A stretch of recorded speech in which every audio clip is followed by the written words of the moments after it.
Hi hello ನಮಸ್ಕಾರ. ಭಾವನೆಗಳ ಸಾಗರ ನನ್ನೊಳಗಿನ ನಾನು ವಿಶೇಷ ಕಾರ್ಯಕ್ರಮಕ್ಕೆ ಸ್ವಾಗತ. ನಾನು ಮಾವಳ್ಳಿ ಕಾರ್ತಿಕ್. ವೀಕ್ಷಕರೇ, ಪದವಿ ಪುರಸ್ಕಾರಗಳು ಯಾವತ್ತಿದ್ರೂ ಶಾಶ್ವತ ಅಲ್ಲ. ವಿಕೃತಿ ತಾತ್ಕಾಲಿಕ, ಒಳ್ಳೆ ಮನಸ್ಸು ಮಾತ್ರ ಯಾವಾಗಲೂ ಶಾಶ್ವತ. ಈ ಮಾತನ್ನು ತಮ್ಮ ಜೀವನದಲ್ಲೂ ಅಳವಡಿಸ್ಕೊಂಡಿರೋರು ನಟರು, ನಿರ್ದೇಶಕರು, ವಾಗ್ಮಿಗಳು, ಲೇಖಕರು, ಕಾದಂಬರಿಕಾರರು, ಕವಿಗಳು. ಒಳ್ಳೆ ಮನಸ್ಸಿರೋ ಒಬ್ಬ ಉತ್ತಮ ವಾಗ್ಮಿ ಚಕ್ರವರ್ತಿ ಚಂದ್ರಚೂಡ್ ಅವರು ಫಾಲೋ ಮಾಡ್ತಾನೆ ಬರ್ತಾರೆ. ಇವತ್ತು ಕರ್ನಾಟಕ ನ್ಯೂಸ್ ಬೀಟ್ ಜೊತೆ ಬಹಳ ಪುರುಸೊತ್ತು ಮಾಡಿಕೊಂಡು ನಮ್ಮ ಜೊತೆ ಮಾತನಾಡೋದಕ್ಕೆ ಜಾಯ್ನ್ ಆಗಿದ್ದಾರೆ. ಅವ್ರನ್ನ ಪ್ರೀತಿಯಿಂದ ಕಾರ್ಯಕ್ರಮಕ್ಕೆ ವೆಲ್ಕಮ್ ಮಾಡಿಬಿಡ್ತೀನಿ. Sir, welcome to the show. Thank you. ಏನು ಸರ್ ಇಷ್ಟು ಬ್ಯುಸಿ ಆಗಿಬಿಟ್ರೆ ನೀವು? ಏನಂದರೆ ಮೊದಲಿಗೆ ಎಲ್ಲ ನಿಮ್ಮ ಪ್ರೇಕ್ಷಕರಿಗೆ, ವೀಕ್ಷಕರಿಗೆ, ನಿಮಗೆ ನಮಸ್ಕಾರ.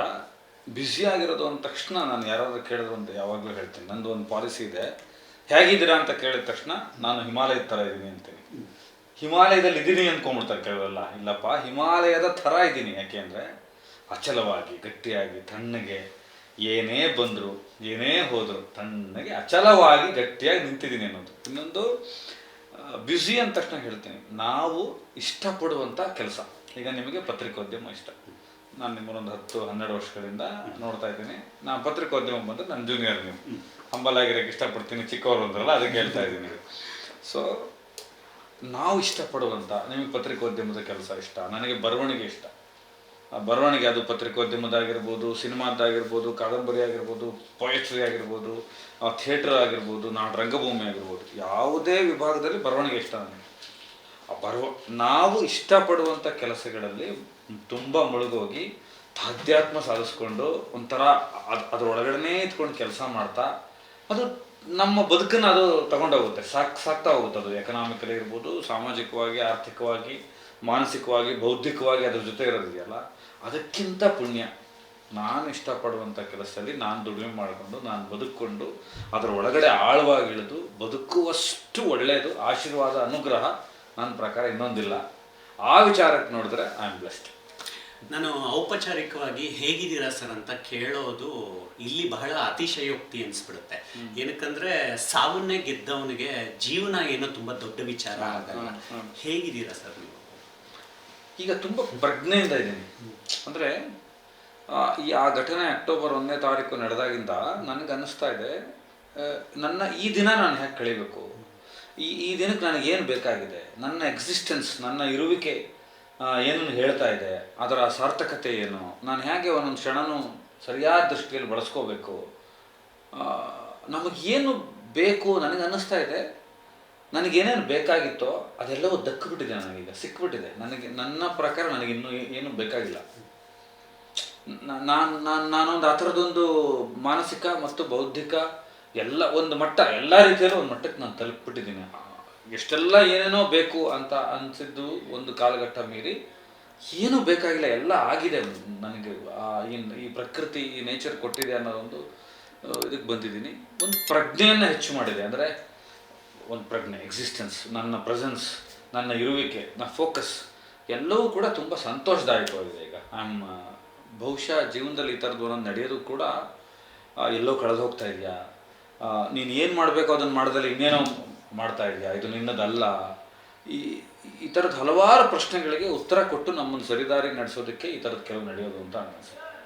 ಅದನ್ನು ನಾನು ಹಂಗೆ ತಗೊಳ್ತೀನಿ. ನಾವು ದಿನದ ಓಟದಲ್ಲಿ ಬಿದ್ದಿರ್ತೀವಿ, ಕೆಲಸ, ಜೀವನ, ಬ್ಯುಸಿ ಆಗ್ತಾ ಹೋಗಿರ್ತೀವಿ. ಶೂನ್ಯ ಸಂಪಾದನೆಯಲ್ಲಿ ನಾವು ಇದ್ದೀವಿ ಅಂತ ಒಂದು ಕಡೆ ಕೂತ್ಕೊಂಡು ಯೋಚನೆ ಮಾಡಿದಾಗ ಅನಿಸುತ್ತೆ, ನಾನು ನಿಮ್ಮ ಜೀವನನ ಇಷ್ಟು ವರ್ಷಗಳಿಂದ ನೋಡ್ಕೊಂಡು ಬಂದೆ, ನನಗೆ ಅನಿಸಿದ್ದು ಒಬ್ಬ ಸಂತನ ಥರ ಬದುಕ್ತಾ ಇದ್ದೀರಾ ನೀವು.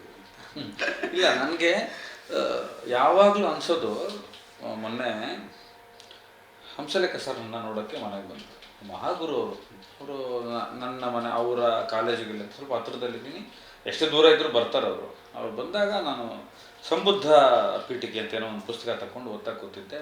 ನನಗೆ ಹೇಳ್ದಲೇ ಬಂದರು, ಸರ್ಪ್ರೈಸ್ ವಿಸಿಟ್ ಅಂತ ಬಂದರು. ಹಂಸಲೇಖ ಅವರಲ್ಲಿ ನಾವೆಲ್ಲಿ, ಅಷ್ಟು ದೊಡ್ಡ ಮನುಷ್ಯ, ಸಾಧಕರವರು, ಆ ಸಾಂಸ್ಕೃತಿಕ ಸ್ವರೂಪ ಅದು ಕರ್ನಾಟಕಕ್ಕೆ. ಬಂದಾಗ ಅವ್ರನ್ನ ನಾನು ಕೂತ್ಕೊಳ್ತಿದ್ದ ಜಾಗದಲ್ಲಿ ಪುಸ್ತಕದ ನಡುವೆ ಕೂರಿಸಿದಾಗ, ಏನು ಮತ್ತೆ ಬುದ್ಧನ ಬಗ್ಗೆ ಓದ್ತಾ ಇದ್ದೀರಾ ಅಂದರೆ, ಅವರು ಎಂಥ ಒಂದು ಮಾತು ಹೇಳಿದ್ರು ಅಂದರೆ, ಇವನು ಸಂಬುದ್ಧ ಅನ್ನೋದೇ ಅದಕ್ಕೆ ಮುಗಿಯೋದೇ ಇಲ್ಲ. ನನಗೆ ಈಗಲೂ ಒಂದು ಆಸೆ ಇದೆ, ಎದ್ದು ಹೊರಟು ಬಿಟ್ರೆ ಬುದ್ಧಂತರ ಹೊರಟು ಬಿಡಬೇಕು. ಅದು ಎಲ್ಲಿ ಅದು ಅದು ಅದರ ಅದರ ತುತ್ತ ತುದಿ ಅಲೌಕಿಕತೆ ದಿಗಂತವಿಲ್ಲದ ಯಾನಕ್ಕೆ ಹೊರಟು ಬಿಡಬೇಕು. ಏನು ಅದಂದರೆ ಬೇಕು ಬೇಡಗಳು, ನಾನು, ಅಹಂ, ಇರುವಿಕೆ ಎಲ್ಲವನ್ನು ಮೀರಿದ ಒಂದು ಭಾವ ಇದೆ. ಕೊನೆಗೆ ಅರ್ಥ ಆಗಿದ್ದು ಏನು ಅಂತಂದರೆ, ನೋಡಿ, ಇದೊಂದು 27 ಗ್ರಾಮ್ ಇರುತ್ತೆ ಉಸಿರಾಟ. ನಾವು ಇಲ್ಲೆಲ್ಲ ಉಸಿರಾಡ್ತೀವಲ್ಲ, ಇದನ್ನು ಗಾಳಿ ಅಂತ ಕರಿತೀವಿ. ಇದೆಲ್ಲ ಗಾಳಿ ಹೊರಗಡೆ, ತುಂಬ ಗಾಳಿ ಇದೆ, ಆದರೆ ಒಳಗಡೆ ತಗೊಳ್ಳೋದು ಇಷ್ಟೇ ಗಾಳಿ ತಗೊಳ್ಳೋಕ್ಕಾಗಲ್ಲ, ಅದನ್ನು ಪ್ರಾಣ ಅಂತ ಕರಿತೀವಿ. ಇದೆಲ್ಲ ಯಾಕೆ ಗಾಳಿ, ಈ ಒಳಗಡೆ ತಗೊಳ್ಳೋದು ಯಾಕೆ ಪ್ರಾಣ?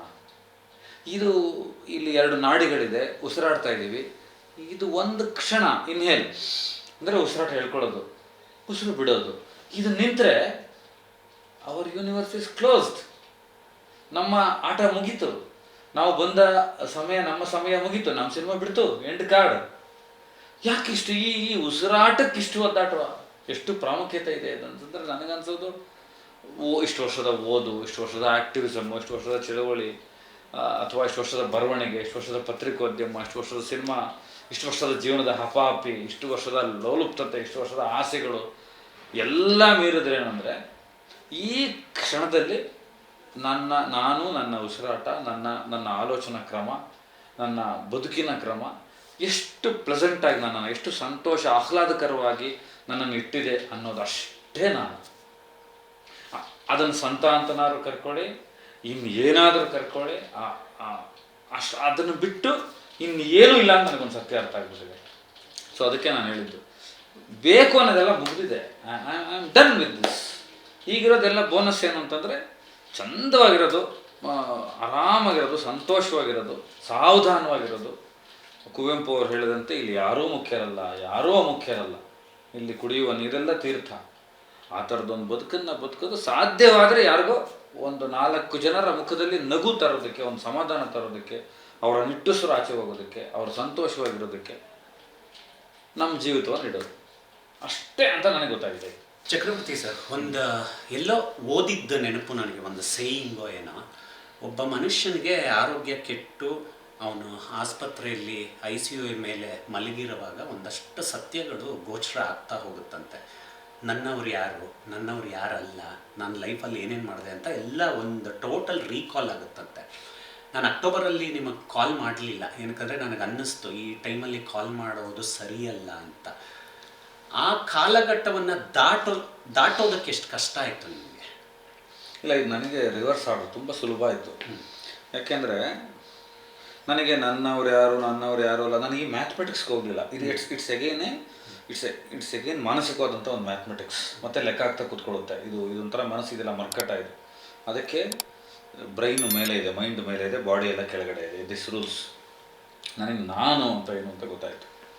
ನಾನು, ನನ್ನ ಇರುವಿಕೆ ಏನು, ನಾನು ಅಂದರೆ ಈ ದೇಹನ, ಇದೊಂದು ಕಾಸ್ಟ್ಯೂಮ, ಈ ನಾನು ಅನ್ನೋದಕ್ಕೆ ಇದೊಂದು ದೇಹ ಕಾಸ್ಟ್ಯೂಮ್ ಕೊಟ್ಟಿದ್ದಾರಾ, ನೇಚರ್ ಕೊಟ್ಟಿದೆಯಾ, ಅಥವಾ ನಾನು ಈ ಬಾಡಿ ಮೈಂಡ್ ಸೋಲ್ ನಡುವಿನ ಮೂರನ ಒಂದು ಜಾಗೃತ ವ್ಯವಸ್ಥೆನ, ಒಂದು ಪ್ರಜ್ಞೆನ, ವಾಟ್ ಐ ಆಮ್ ಅನ್ನೋದು ಒಂದು ಚಂದವಾಗಿ ಕಂಡುಕೊಂಡಿದ್ದೇನು ಅಂದರೆ, ನಾನು ಯಾವುದೋ ಸಮುದ್ರದಲ್ಲಿರುವ ಒಂದು ಮೀನು. ಅದಕ್ಕೆ ಸಮುದ್ರ ಬೇಕು, ಅದಕ್ಕೆ ಇನ್ನೊಂದಷ್ಟು ಮೀನುಗಳು ಬೇಕು, ದೋಣಿ ಬರಬೇಕು, ಯಾರೋ ಬೇಟೆಯಾಡ್ಬಿಡ್ತಾರೆ, ಬಲೆ ಹಾಕ್ಬಿಡ್ತಾರೆ ಅನ್ನೋದೊಂದು ಭಯ ಇರಬೇಕು, ಅಸ್ತಿತ್ವದ ಹೋರಾಟ ಇರಬೇಕು. ಇಲ್ಲಿ ನಾನು ಯಾರಿಗೋ ಅಪ್ಪ, ಇಲ್ಲಿ ನಾನು ಯಾರಿಗೋ ಸ್ನೇಹಿತ, ಇಲ್ಲಿ ನಾನು ಯಾರಿಗೋ ಗೆಳೆಯ, ಇಲ್ಲಿ ನಾನು ಯಾರಿಗೋ ಪ್ರಿಯ, ನಾನು ಯಾರಿಗೋ ಸಖ, ನಾನು ಯಾರಿಗೋ ಮಗ, ನಾನು ಯಾರಿಗೋ ಗಾಡ್ ಫಾದರ್, ಇನ್ಯಾರಿಗೋ ಅಡ್ವೈಸರ್, ಇನ್ಯಾರಿಗೋ ಫ್ರೆಂಡ್, ಇನ್ಯಾರಿಗೋ ಫಿಲಾಸಫರ್, ಇನ್ಯಾರಿಗೋ ಕುಚಿಕ್ಕು. ಸೊ ನನ್ನ ಪಾತ್ರಗಳಿಷ್ಟೆಲ್ಲ ಇದೆ, ಅದರಲ್ಲಿದ್ದೀನಿ ನಾನು. ಆದರೆ ಇದನ್ನೆಲ್ಲ ಹೊರತು ಪಡಿಸಿದ್ರೆ ನಾನೇ ಒಂದು ಯೂನಿವರ್ಸ್. ನಾನು ಹೋದೇನು. ನನಗನ್ಸಿದ್ದೇನು ಅಂದರೆ, ನನಗೊಂದೇ ಅನಿಸಿದ್ದವತ್ತು 50 years ಮುಟ್ಲಿಲ್ವಲ್ಲ, ಅಂದರೆ ಇಂಟ್ರೋಲ್ ಮುಟ್ಲಿಲ್ವಲ್ಲ ನಾನು ಅಂತ ಅನಿಸ್ತು ಅಷ್ಟೇ. First it happen very serious ಮ್ಯಾನರ್ಲಾದಾಗ ಸೂಕ್ಷ್ಮವಾಗಿ ಅನಿಸಿದ್ದು, ಒಂದು ಇಂಟ್ರೋಲ್ ದಾಟ್ಬೋದಾಗಿತ್ತೇನೋಪ್ಪ ಅನ್ನಿಸ್ತು. ಆಮೇಲೆ ಯಾರಿಗಾದ್ರೂ ನೋವು ಮಾಡಿದರೆ, ಖಂಡಿತವಾಗೂ ಮಾಡಿರ್ತೀವಿ, ಮೋಸ ಮಾಡಿದರೆ, ದ್ರೋಹಗಳಾಗಿದ್ದರೆ, ಗೊತ್ತಿಲ್ಲದೇನೋ ಒಂದು ಕ್ಷಮೆ ಇರಲಿ. ಅಷ್ಟು ಕಟಕ ಹೃದಯ ಅಲ್ಲ ಇದು. ಆದರೆ ಒಂದು ಫ್ರೂಟ್ಫುಲ್ ಆದಂಥ, ಒಂದು ಚಂದವಾದಂಥ, ಒಂದು ಆನಂದದ ಬದುಕನ್ನು ಬದುಕಿದ್ದೀನಿ. ತುಂಬ ಲವ್ಲಿಯಾಗಿ ನನ್ನನ್ನು ನಾನು ಇಟ್ಕೊಂಡಿದ್ದೀನಿ. ಈ ಬದುಕನ್ನು ಚೆನ್ನಾಗಿ ಕಳೆದಿದ್ದೀನಿ ನಾನು. ಓದಿರ್ಬೋದು, ರಂಗಭೂಮಿ ಇರ್ಬೋದು, ಕ್ರೀಡೆ ಇರ್ಬೋದು, ಸಾಹಿತ್ಯ ಇರ್ಬೋದು, ನನ್ನ ಕನಸುಗಳು ನಾನು ದಾಟೋದ್ರಲ್ಲಿರ್ಬೋದು, ಎಲ್ಲ ರೀತಿಯಲ್ಲೂ ನಾನು ಚಂದವಾಗಿ ಸಂತೋಷವಾಗಿ ಬದುಕಿದ್ದೀನಿ. ಇಟ್ಸ್ ಓಕೆ, ಹೊರಡೋಣ ಇಲ್ಲಿಗೆ ಅಂತಾನೆ ಅನಿಸಿದ್ದು. ಅದಾದಮೇಲೆ ಅನಿಸಿದ್ದೇನೆಂದರೆ, ಓ ಇಲ್ಲ, ಇನ್ನೂ ಸಮಯ ಇದೆ, ಇನ್ನು ಏನೋ ಒಂದಷ್ಟು ಮಾಡೋಕ್ಕಿದೆ ಇಲ್ಲಿ ಅಂತ ಅನಿಸ್ತು ಅಷ್ಟೇ. ಈ ಕಾರ್ಯಕ್ರಮದ ಹೆಸರು ನನ್ನೊಳಗಿನ ನಾನು ಅಂತ. ನಾನು ಅನ್ನೋ ಹುಡುಕಾಟದಲ್ಲಿ ಎಲ್ಲರೂ ಒಂದಲ್ಲ ಒಂದು ಜೀವನದ ಹಂತದಲ್ಲಿ ಇದ್ದೇ ಇರ್ತೀವಿ. ಕೆಲವರು ಹೇಳ್ತಾರೆ ನಾನು ಅನ್ನೋದು ಇರಲೇಬಾರ್ದು ಲೈಫಲ್ಲಿ ಅಂತಾರೆ. ಇನ್ನು ಕೆಲವರು ನಾವು ಬೆಳಿಬೇಕು, ಯಾವುದೋ ಟಾರ್ಗೆಟ್ ರೀಚ್ ಆಗಬೇಕು ಅಂದರೆ ನಾನು ಅನ್ನೋದು ಮನಸ್ಸಲ್ಲಿ ಇರಬೇಕು ಅಂತಾರೆ. ನಾನು ಸ್ವಲ್ಪ ಐರಾನಿಕಲ್ ಆಗಿ ಕೇಳ್ತೀನಿ, ಈಗ ಜಾವಾ ಓಡಿಸ್ತಾ ಇದ್ದೀರಾ, ಜಾವಾ ಬೈಕ್, ಜಾವಾ ಸ್ಪೀಡ್ ಹೇಗಿದೆ? ಜಾವ ಅದು ಎಗೇನ್ ಅದರ ಕಂಟೆಂಟ್ಗೆ ಹೋದರೆ ತುಂಬ ಸ್ಪೀಡ್, ಆದರೆ ಅದನ್ನು ಮೇಕಿಂಗ್ ಮಾತ್ರ ತುಂಬ ಕಂಪೋಸ್ಡ್ ಆಗಿ ಮಾಡ್ತಾ ಇದ್ದೀನಿ. ತುಂಬ ಸ್ಪೀಡ್ ಆದ ವಿಷಯನ ತುಂಬ ನಾನು ಮೊದಲು ನನ್ನ ಸ್ಟೈಲೇ ತುಂಬ ಸ್ಪೀಡು, ಟಕ ಟಕ ಟಕ ಟಕ ಟಕ ಮಾಡೋದು. ಆಕ್ಸಿಡೆಂಟು ಅಷ್ಟೇ ಸ್ಪೀಡಲ್ಲಿ ಆಗುತ್ತೆ. ಮತ್ತೆ ಗಾಡಿ ಎಲ್ಲ ಸರಿ ಮಾಡ್ಕೊಂಡು ಒಂದು ವರ್ಷ ಟೈಮ್ ತೊಗೊಂಡು ಮತ್ತೆ ಗಾಡಿ ಆವಾಗಲೂ ಕಂಪೋಸ್ಡ್ ಆಗಿ ಹೋಗ್ತಿರಲಿಲ್ಲ, ಅದು ಗುಯ್ ಆ ಸ್ಪೀಡಲ್ಲಿ ಹೋಗ್ತಾ ಇತ್ತು. ನಾನು ಲೈಫಿಗೆ ಹೇಳ್ತಾ ಇದ್ದೀನಿ. ಈಗೇನು ಮಾಡಿದ್ದೀನಿ, ಆ ಥರದ್ದು ಸ್ಪೀಡಾದ ಒಂದು ಕಂಟೆಂಟ್ನೇ, ಒಂದು ಸಿನಿಮಾನೇ ಕಂಪೋಸ್ಡ್ ಆಗಿ ಮಾಡ್ತಾ ಇದ್ದೀನಿ. ಯಾಕೆ ಅಂದರೆ ಈ ನೇಚರ್ ಇದೆಯಲ್ಲ, ಈ ಪ್ರಕೃತಿ ಇದೆಯಲ್ಲ, ನಾನು ಯಾವಾಗಲೂ ಒಂದು ಕಥೆ ಹೇಳ್ತೀನಿ ಸ್ನೇಹಿತರು ಸಿಗ್ತಾಗೆಲ್ಲ. ಯಾರೋ ಒಬ್ಬ ರಾಜ ಅಡುಗೆ ಮಾಡ್ತಿದ್ದ, ಅವನು 100 ಜನಕ್ಕೆ 1000 ಜನಕ್ಕೆ ಊಟ ಹಾಕ್ತಾ ಇದ್ದ. ಅಡುಗೆ ಬಾಣಸಿಗರು ಕುಕ್ ಮಾಡ್ತಾಯಿದ್ರು, ಅಡುಗೆ ಕೆಲಸ ಮಾಡ್ತಾಯಿದ್ರು. ಅದೇ ಸಂದರ್ಭದಲ್ಲಿ ಒಂದು ಹದ್ದು ಹಾವನ್ನು ಹಿಡ್ಕೊಂಡು ಹೋಯ್ತು. ಹಾವನ್ನು ಹಿಡ್ಕೊಂಡಿದ್ದ ಹಾವಿನ ವಿಷಯ ಎಲ್ಲ ಅಡುಗೆಗೆ ಬಿತ್ತು. ಅದು ತಿಂದವರೆಲ್ಲರೂ ಸತ್ತೋದ್ರು. ಆಗ ಕೊನೆಗೆ ಪಾಪ ಪುಣ್ಯಗಳ ಲೆಕ್ಕ ಬಂದಾಗ ಈ ಸಾವಿನ ಲೆಕ್ಕ ಯಾರಿಗೆ ಕೊಡಬೇಕು? ಆ ರಾಜಂಗೆ ಗೊತ್ತಿರಲಿಲ್ವಾ ಸರಿಯಾಗಿ ಅಡುಗೆ ಮಾಡಬೇಕು ಅನಿಸ್ಬೇಕು ಅಂತ? ಬಾಣಸಿಗರಿಗೆ ಗೊತ್ತಿಲ್ವಾ ವಿಷ ಬೀಳುತ್ತೆ ಅಂತ ಗೊತ್ತಿಲ್ವಾ? ತಿಂದವ್ರಿಗೆ ಗೊತ್ತಿಲ್ವಾ ರಾಜನ ಹತ್ರ ಯಾಕೆ ಊಟ ಮಾಡಬೇಕಾಗಿತ್ತು? ಆ ಹದ್ದು ತಪ್ಪು, ಅದು ಹಾವನ್ನು ಎತ್ತಿದ್ದು ಹಾವಿನ ತಪ್ಪು ಅಂತೆಲ್ಲ ಹೇಳುವಾಗ ನಂದೊಂದು ಇಂಟರ್ಪ್ರಿಟೇಷನ್ ಇದೆ, ಇದು ಕಾಲದ ತಪ್ಪು. ಅದೇ ಕಾಲದಲ್ಲಿ ರಾಜ ಅಡುಗೆ ಮಾಡಿಸ್ತಾ ಇದ್ದ, ಬಾಣಸಿಗರು ಅಡುಗೆ ಮಾಡ್ತಾಯಿದ್ರು. ಅದೇ ಕಾಲದಲ್ಲಿ ಊಟಕ್ಕೆ ಜನ ಬಂದಿದ್ದರು. ಅದೇ ಕಾಲದಲ್ಲಿ ಹದ್ದು ಎತ್ಕೊಳ್ತು. ಅದೇ ಕಾಲದಲ್ಲಿ ಇದೆಲ್ಲವೂ ಘಟಿತ ಆಗ್ತಾ ಹೋಯಿತು. ಸೊ ಈ ಕಾಲ ಅನ್ನೋದಿದೆಯಲ್ಲ, ಟೈಮ್ ಇದೆಯಲ್ಲ, ಇದು ನಿಮ್ಮನ್ನು ಕೂಡಿಸುತ್ತೆ. ನಾವು ಎಷ್ಟೊತ್ತಿಗೆ ಇಂಟ್ರೋ ಮಾಡಬೇಕಾಗಿತ್ತು, ಆದರೆ ಒಂದು ಮನಸ್ಥಿತಿನ ತೊಗೊಬಂತು. ಈ ಕಾಲ ಘಟಿತ ಇದೆಯಲ್ಲ, ಅದು ಒಂದಕ್ಕೊಂದು ಬೆಸೆದು ಒಂದು ಚೈನ್ ಲಿಂಕ್ ಮಾಡಿ ಒಂದು ಸರಪಳಿ, ಜೀವ ಸರಪಳಿ ಥರ ಅದೊಂಥರ ಪ್ರಕೃತಿಯ ಒಂದು ಆಟ, ಗೇಮ್ ಅದು. ಅದನ್ನು ಆಡಿ ತಂದು ಅಲ್ಲಿಗೆ ಕೂರಿಸೋವಾಗ ಯಾಕೆ ಸ್ಪೀಡ್ ಆಗಬೇಕಾಗಿದೆ? ನಾನು ತುಂಬ ಒಂದು ವಿಚಾರ ನನಗೆ ಅರ್ಥ ಆಯಿತು. What I deserve. ನಾನೇನನ್ನ ಆಸೆ ಪಡ್ತಾ ಇದ್ದೀನಿ. ನಾನು 3 ಆಗಳನ್ನು ತುಂಬ ಇಂಪಾರ್ಟೆಂಟಿಂದ ನೋಡ್ತೀನಿ. ಅದನ್ನು ನನ್ನ ಎಲ್ಲ ವೀಕ್ಷಕ ಸ್ನೇಹಿತರು ನೋಡೋಕ್ಕೆ ಇಷ್ಟಪಡ್ತೀನಿ, ನೋಡಲಿ ಅಂತ ಹಾರೈಸ್ತೀನಿ. ಮೊದಲನೇದು, ನಿಮ್ಮ ಆಹಾರ ತುಂಬ ಚೆನ್ನಾಗಿ ಇಟ್ಕೊಳ್ಳಿ. ಎಷ್ಟು ಬೇಕು ನಿಮ್ಮ ದೇಹಕ್ಕೆ ನೋಡ್ಕೊಳ್ಳಿ. ನಿಮ್ಮ ಆಸೆಗಳನ್ನು ಮಾತ್ರ, ಯಾವುದಕ್ಕೆ ಆಸೆ ಪಡ್ತೀರ ನೀವು? ಯಾವುದೋ ಕಾರು, ಯಾವುದೋ ಹೆಣ್ಣು, ಯಾವುದೋ ಶೂ, ಇನ್ಯಾವುದೋ ಏನೋ ಒಂದು ವಿಷಯ, ವಸ್ತು ನಾನು ಹಿಂಗೆ ಮಾಡಬೇಕು ಅಂತ, ಅದರ ಬಗ್ಗೆ ತುಂಬ ಗಂಭೀರವಾಗಿ ಒಳಗಡೆ ಹೋಗಿ ಅದನ್ನು ಧ್ಯಾನಿಸ್ತಾ ಕೂತ್ಕೊಬಿಟ್ರೆ ಅದು ಒಂದು ಸ್ಟ್ರೆಸ್ಸು. ಮತ್ತು ಯಾವುದೋ ಒಂದು ಬೇಡ ಅನ್ನೋದು ಕೂಡ ಮತ್ತೆ ಒನ್ಸ್ ಅಗೇನ್ ಅದು ಒತ್ತಡ ಆಗ್ತಾ ಹೋಗುತ್ತೆ. ನಿಮ್ಮ ಆಸೆಗಳು, ನಿಮ್ಮ ಆಹಾರ ಮತ್ತು ನಿಮ್ಮ ಆಲೋಚನೆ ಕ್ರಮ. ನೀವು ಕಾರ್ತಿಕನನ್ನು ನೋಡುವ ಬಗೆ ಹೇಗೆ, ಅಥವಾ ಜೀವನವನ್ನು ನೋಡುವ ಬಗೆ ಹೇಗೆ, ನಿಮ್ಮ ಬದುಕಿನ ಬಗ್ಗೆ, ಆಹಾರ, ಆಸೆ, ಆಲೋಚನೆ, ಈ 3 ಆಗಳು ಸೇರಿ ಇನ್ನೊಂದು ಆನ ನಿರ್ಧಾರ ಮಾಡ್ತಾರೆ, ಅದು ಆಯಸ್ಸು. ಈ ಹಂತಕ್ಕೆ ನಾನು ಬಂದು ನಿಂತಿದ್ದೇನೆ. ಭಾರತೀಯ ಚಿತ್ರರಂಗದ ಇತಿಹಾಸಕ್ಕೆ ಎದಕ್ಕೆ ನೋಡಿದ್ರೆ 6 ಅನ್ನೋ ಅಕ್ಷರ ತುಂಬಾ ಲಕ್ಕಿ ಅಂತೆ. ಅದನ್ನ ನೀವು ಬೇಕಾದ್ರೆ ಮೂಢನಂಬಿಕೆ ಅನ್ಕೋಬಹುದು, ಏನೋ ಒಂದು ಕಾಕತಾಳೀಯ ಅನ್ಕೋಬಹುದು. ಈ ಡಬಲ್ 6ಗಳು ಹೇಗೆ ಕನೆಕ್ಟ್ ಆಯ್ತು ನಿಮ್ಗೆ? ಒಂದು ರಾಜವರ್ಧನ್, ಇನ್ನೊಂದು ರಾಗಿಣಿ ದ್ವಿವೇದಿ. ಏನಕ್ಕಂದ್ರೆ ಅವರ ಸಂಘರ್ಷಗಳನ್ನು ನೋಡ್ಕೊಂಡು ಬಂದಿದ್ದೀವಿ. ಏನಂದ್ರೆ ನಿಮ್ಗೆ ಫಸ್ಟ್ 6 ಲೆಟ್ರು. ನನಗೆ ಒಂದು ಸೇಯಿಂಗ್ ಓದಿದ್ದೆ ನಾನು I use to read practice Ramana, ತಾವು, ಅರಬಿಂದೋ, ಮಹಾವೀರರು, ಓಶೋ, ಓಶೋ ಫಾಲೋಯರ್, ಓಶೋ, ಗೌತಮ. ಅದರಲ್ಲಿ ಒಂದು ಸಿಕ್ಕಿತ್ತು ನನಗೆ. ಈ ನಂಬಿಕೆ ಅನ್ನೋದು ತುಂಬ ಒಳಗಡೆ ಸ್ಥಾಪಿತಗೊಂಡ್ರೆ ಒಂದು ಕಲ್ಲು ಕೂಡ ದೇವರಾಗಿ ಅದು ಒಂದು ಶಕ್ತಿಯಾಗಿ ನಿನ್ನೊಳಗಿನ ಪ್ರಜ್ಞೆಯಾಗಿ ಬರುತ್ತೆ. ಆ ನಂಬಿಕೆ ಯಾವಾಗ 0 ಕ್ವಾಂಟಿಟಿಲಿರುತ್ತೆ, ಒಂದು ಕ್ವಾಂಟಮ್ನ ಹುಡುಕುತ್ತೆ, ಲೆಕ್ಕಾಚಾರ ಹಾಕಕ್ಕೆ ಸ್ಟಾರ್ಟ್ ಆಗುತ್ತೋ, ಆವಾಗ ಸಾಕ್ಷಾತ್ ಪ್ರಜ್ಞೆ ಕೂಡ, ನಿನ್ನೊಳಗಿನ ಪ್ರಜ್ಞೆ ಕೂಡ ಕಲ್ಲಾಗಿಬಿಡುತ್ತೆ. ಅದು ಹರಿಯೋಕ್ಕೆ ಇರೋದಿಲ್ಲ ಅಂತ. ಅದು ಅವರವರ ನಂಬಿಕೆ, ಲೆಟರ್ಗಳ ಮೇಲೆ ಎಸ್ಸು, CD, ಇದರ ಮನೆಯಲ್ಲ. ರಾಜವರ್ಧನ್ 2 ವರ್ಷದಿಂದ ಕೇಳಿದ ಕಥೆ ಇದು. ನಾನೊಂದು 2-3 ಕಥೆ ಹೇಳಿದೆ. ಅವರು ಇದನ್ನು ಪಿಕ್ ಮಾಡಿಕೊಂಡ್ರು. ಸುಮ್ಮನೆ ಅವತ್ತು ಎದ್ಬಿಟ್ಟು ಅವ್ರ ಜೋಬಲ್ಲಿ ಎಷ್ಟಿದೆ ಅಷ್ಟೊಂದು ಇಟ್ಬಿಟ್ಟು, ಅಣ್ಣ ಇದು ನನ್ನ ಅಣ್ಣ ಅಂತ ಕರೀತಾರಣ್ಣ, ಈ ಕಥೆ ನಾನು ಮಾಡ್ತೀನಿ, ಯಾವಾಗ ಮಾಡ್ತೀನಿ ಏನು ಅಂತ ಗೊತ್ತಿಲ್ಲ, ಈ ಕಥೆ ಯಾರಿಗೂ ಹೇಳಬೇಡಿ. ಆಮೇಲೆ ಒಂದು 6 ತಿಂಗಳು ಬಿಟ್ಟ ಮೇಲೆ ಫೋನ್ ಮಾಡಿದ್ರು, ಅಣ್ಣ ನಿಮ್ಮ ಕತೆ ಕೇಳಿದ್ಮೇಲೆ ನನಗೆ ತುಂಬ ಜನ ಕತೆ ಹೇಳ್ತಾ ಇದ್ದಾರೆ ಗಜರಾಮ ಎಲ್ಲ ಆದಮೇಲೆ, ಬಟ್ ಯಾವ ಕತೆನೂ ರುಚಿಸ್ತಾ ಇಲ್ಲ ನನಗೆ, ನನ್ನ ಮೈಂಡು ಪ್ಯಾರಲಲ್ಲಿ ಅಲ್ಲಿಗೆ ಹೋಗ್ತಾ ಇದೆ. 1.5 ವರ್ಷ ಆದಮೇಲೆ ಬಂದ್ಬಿಟ್ಟು ಈ ಸಿನಿಮಾ ಮಾಡಲೇಬೇಕಣ್ಣ, ಅದಕ್ಕೆ ಬೇರೆ ಟೈಟ್ಲ್ ಇಟ್ಟಿದ್ದೆ ಅವಾಗ, ಈ ಟೈಟ್ಲ್ ಒಂದು ಚೇಂಜ್ ಮಾಡಿ ಬಾಕಿದೆಲ್ಲ ಮಾಡೋಣ ಅಂದಾಗ, ಇದು ರವಿ ಅರಸು ಅಂತ ಒಬ್ಬ ಡೈರೆಕ್ಟ್ರಿಗೆ ನಮ್ಮ ಶಿವರಾಜ್ ಕುಮಾರ್ ಸರ್ ನಮ್ಮ ಶಿವಣ್ಣ ಕೊಟ್ಟಿದ್ದ ಟೈಟ್ಲ್ ನಾನು ಜಾವ. ಆಮೇಲೆ ಅವ್ರನ್ನ ಕೇಳಿದ್ಕೆ ನೀವು ಮಾಡಿ, ನೀವು ಸಿನಿಮಾ ಮಾಡ್ತಾ ಇದ್ದೀರಾ, ನೀವು ಮಾಡಿ, ನಮ್ಮ ಸ್ವಲ್ಪ ಲೇಟ್ ಆಗ್ತಾ ಇದೆ ಮಾಡಿ ಅಂದಾಗ, ಅವ್ರು ತುಂಬ ಪ್ರೀತಿಯಿಂದ ಅವ್ರ ಪ್ರೊಡಕ್ಷನ್ ಹೇಳಿದೆ ಅವ್ರ ಟೈಟ್ಲ್ ಅವ್ರಿಗೆ ಕೊಟ್ಬಿಡಿ ಅಂತ. ತಮಿಳ್ನಾಡವ್ರಿಗೂ ಹೇಳಿದ್ರು, ಸತ್ಯಜ್ಯೋತಿ ಅವರೇ ಮಾಡಕ್ಕೆ ಕೊಟ್ಟಿದ್ದು, ಏನು ನಮ್ಮದು ಮಾರ್ಕ್ ನಡೀತಾ ಇದೆ ಅವ್ರದ್ದೇ ಇತ್ತು. ಸೊ ಹಾಗಾಗಿ ಜಾವ ಟೈಟ್ಲ್ ಸ್ಟಾರ್ಟ್ ಆಯಿತು. ರಾಜವರ್ಧನ್ ಬಂದು ಇದೇ ಸಿನಿಮಾ ಮಾಡೋಣ, ಆ 2 ಕತೆ ನೀವು ಬೇರೆಯವ್ರಿಗೆ ಮಾಡಿಬಿಟ್ಟು ಈ ಕತೆ ನನಗೆ ಬೇಕೇ ಬೇಕು ಅಂತ ಶುರು ಮಾಡಿದಾಗ ಅದರಲ್ಲಿ ಒಂದು ಕ್ಯಾರೆಕ್ಟರ್ ಬರ್ತಾಯಿತ್ತು. ಅವು ರಾಜವರ್ಧನ್ ನನಗೇನು ರಾಗಿಣಿ ಮಾಡೋಣ ಆ ಥರದ್ದೆಲ್ಲ ಏನು ಹೇಳಲಿಲ್ಲ ಪಾಪ. ಏನು ಕ್ಯಾರೆಕ್ಟರ್ ಅಂದ್ರದು, ಒಂದು ಸಿನಿಮಾ ರಂಗದಲ್ಲಿರುವ ಒಂದು ಹೆಣ್ಮಗಳು ಒಂದಷ್ಟು ಬೇಡವಾದ ವಿಷಯಗಳಿಗೆಲ್ಲ ಸಿಗಾಕೊಂಡು ತನ್ನನ್ನು ತಾನು, ಆಮೇಲೆ ಸಿನಿಮಾ ರಂಗದಲ್ಲಿರುವ ಹೆಣ್ಣುಮಕ್ಳಿಗೆ ಎಷ್ಟು ಒಳ್ಳೇದಿದೆಯೋ ಅಷ್ಟೇ ಟಾರ್ಗೆಟು ಇದೆ. I am not telling exactly on Ragini Dwivedi, Ragini ಅವ್ರ ಬಗ್ಗೆ ಮಾತಾಡ್ತಾ ಇಲ್ಲ, ಕ್ಯಾರೆಕ್ಟರ್ ಬಗ್ಗೆ ಮಾತಾಡ್ತಾ ಇರೋದು. ಸೊ ಈ ಕ್ಯಾರೆಕ್ಟರ್ ಸಂಪೂರ್ಣ ರಾಗಿಣಿ ಅವ್ರಿಗೆ ಹೋಲ್ತಾ ಇತ್ತು ಬರೆದಿದ್ದು.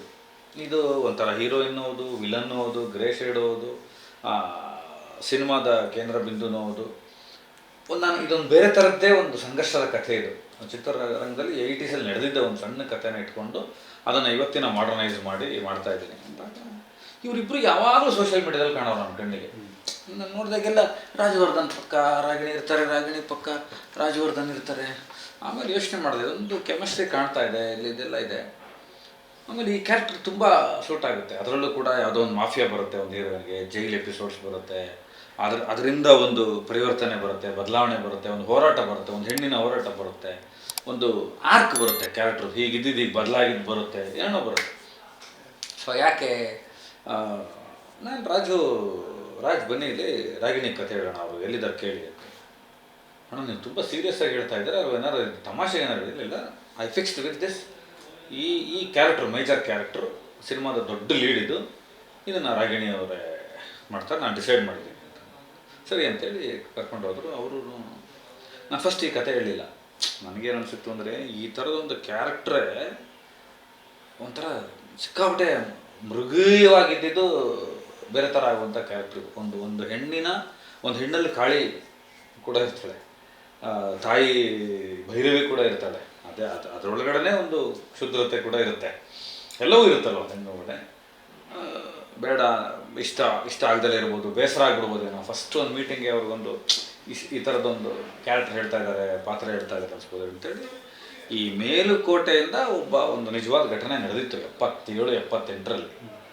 ಒಂದು ಸೀರೆ ತಗೊಂಡು ಅಲ್ಲಿ ಆಗಿದ್ದಂಥ ಪ್ರೈಮ್ ಮಿನಿಸ್ಟರ್ನ ಭೇಟಿ ಆಗೋಕ್ಕೆ ಒಬ್ಬ ಮನುಷ್ಯ ನಡ್ಕೊಂಡು ಹೋಗ್ತಾನೆ.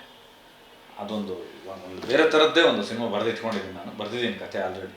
ಅದನ್ನು ಹೇಳಿದೆ, ಸರ್ ಅದ್ಭುತವಾಗಿದೆ ಸರ್, ಇದು ತುಂಬ ಚೆನ್ನಾಗಿದೆ ಅದು ಅಂದಾಗ, ಈಗ ಸದ್ಯಕ್ಕೆ ಇದನ್ನು ಮಾಡೋದು ಕಷ್ಟ ಆಗುತ್ತೆ, ಯಾಕಂದರೆ ಒಂದು 30 ಕೋಟಿ ಬಜೆಟ್ ಬೇಕಿದ್ದಕ್ಕೆ, ಒಂದು ದುಲ್ಕರ್ ಸಲ್ಮಾನ್ ಥರದ್ದು ಒಂದು ಹೀರೋ ಬೇಕಿದ್ದಕ್ಕೆ ಅಂತ ಅವ್ರನ್ನ ರೆಡಿ ಮಾಡಿ, ಮಾನಸಿಕವಾಗಿ ರೆಡಿ ಮಾಡಿ ಆಮೇಲೆ ಈ ಕಥೆ ಹೇಳಿದ ತಕ್ಷಣ ಅವ್ರು ಹೇಳಿದ್ದು, ನಾನು ತುಂಬ ಹೋಲಿಕೆ ಆಗುತ್ತೆ ಈ ಸಿನಿಮಾ, ಇಂಟ್ರೊಡಕ್ಷನ್ ಸೀನೇ ಹಂಗಿದೆ, ಮತ್ತು ನನ್ನ ಪೋರ್ಟ್ರೇ ಮಾಡ್ತಿರೋದು ಹಂಗಿದೆ, ಪರವಾಗಿಲ್ಲ ಜನ ತಪ್ಪು ತಿಳ್ಕೊಡ್ತಾರೆ. ಆಮೇಲೆ ಆ ನಂತರ ಸೆಕೆಂಡ್ ಹಾಫಲ್ಲಿ ನಾನು ಏನು ಅನ್ನೋದು ಗೊತ್ತಾಗುತ್ತೆ. ನಾನು ಅದೇ ಪರಿಸ್ಥಿತಿಲಿದ್ದೀನಿ, ಮಾಡಬೇಕು ಅಂದಾಗ ಆ್ಯಕ್ಚುಲಿ ಈಗ ನಮ್ಮೆಲ್ಲರಿಗಿಂತ ಮುತುವರ್ಜಿಯಿಂದ ಓಡಾಡ್ತಿರೋದೇ ಅವರಿಬ್ಬರು, ರಾಗಿಣಿ ಅವರು. ಏನು ಮಾಡಬೇಕು, ಯಾವ ಪ್ರೊಡಕ್ಷನ್ ಮಾಡೋದು ಚೆನ್ನಾಗಿರುತ್ತೆ, ಹೆಂಗೆ ಮಾಡೋಣ, we are planning to go to Bihar ಇದೆ ಶೂಟಿಂಗ್. ಹಾಗಾಗಿ 2 ಡಬಲ್ ಆರ್ಗಳು ನನಗೆ ಜೊತೆ ಆಯಿತು ಅಷ್ಟೇ. ಮಾರ್ಕ್ ಪ್ರಮೋಷನ್ಸ್ ಫುಲ್ ಫ್ಲೆಡ್ಜ್ ಆಗಿ ನಡೀತಾ ಇದೆ, ನಾವು ನೋಡ್ತಾ ಇದ್ದೀವಿ. ಟ್ರೈಲರ್ ಬಂದಮೇಲೆ ಯಾವ್ಯಾವ ಬೆಳವಣಿಗೆಗಳಾಗ್ತಾ ಇದೆ ಇಂಡಸ್ಟ್ರಿಯಲ್ಲಿ ಅಂತ.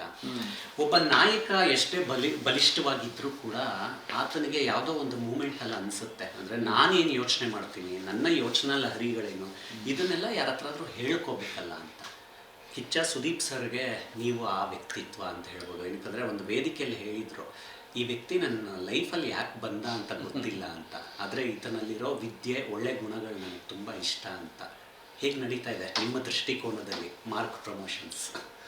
ಇಲ್ಲ, ಇದೇನಂದರೆ ಮ್ಯಾಕ್ಸ್ ಒಂದು ಡಿಸೈನ್ ಆದಾಗ ನಮಗೆ ಮ್ಯಾಕ್ಸ್ಗೂ ಅಷ್ಟು ಪ್ರಮೋಷನ್ಗೆ ಅಷ್ಟು ಟೈಮ್ ತೊಗೊಂಡಿರಲಿಲ್ಲ ನಾವು. ಅಂದರೆ ನೀವು ಮ್ಯಾಕ್ಸ್ದು ನೋಡ್ಬೋದು, ನೀವು ಡಿಸೆಂಬರ್ 2-3ನೇ ತಾರೀಕಿಗೆ ಪ್ರಮೋಷನ್ ಸ್ಟಾರ್ಟ್ ಆಯಿತು ಲಾಸ್ಟ್ ಇಯರು. 25 ರಿಲೀಸ್ ಆಯಿತು. ಚಿತ್ರದುರ್ಗದಲ್ಲಿ ಒಂದು ಇವೆಂಟ್ ಮಾಡಿದ್ವಿ, ಒಂದು ಓರೈನ್ ಮಾಲು, ಇನ್ನೊಂದು 2 ಕಡೆ ಹೋಗಿದ್ದು ಅಷ್ಟೇ. ಮತ್ತು ನಿಮ್ಮ ಥರ ಎಲ್ಲ ನೀವು ಬಂದಿದ್ರಿ ಮಾಧ್ಯಮದಿಂದ, ಮಾಧ್ಯಮಗಳಿಗೆ ಮಾತಾಡಿದ್ದು, ಒಂದಷ್ಟು ಡಿಜಿಟಲ್ ಮೀಡಿಯಾ ಪ್ರಮೋಷನ್ಸ್ ಅಷ್ಟೇ ಮಾಡಿದ್ದು. ಬಟ್ ಈ ಸಲ ಏನಾಗಿದೆ ಅಂದರೆ ಇವಾಗಲೂ ಅಷ್ಟೇ ಸಮಯ ಇರೋದು.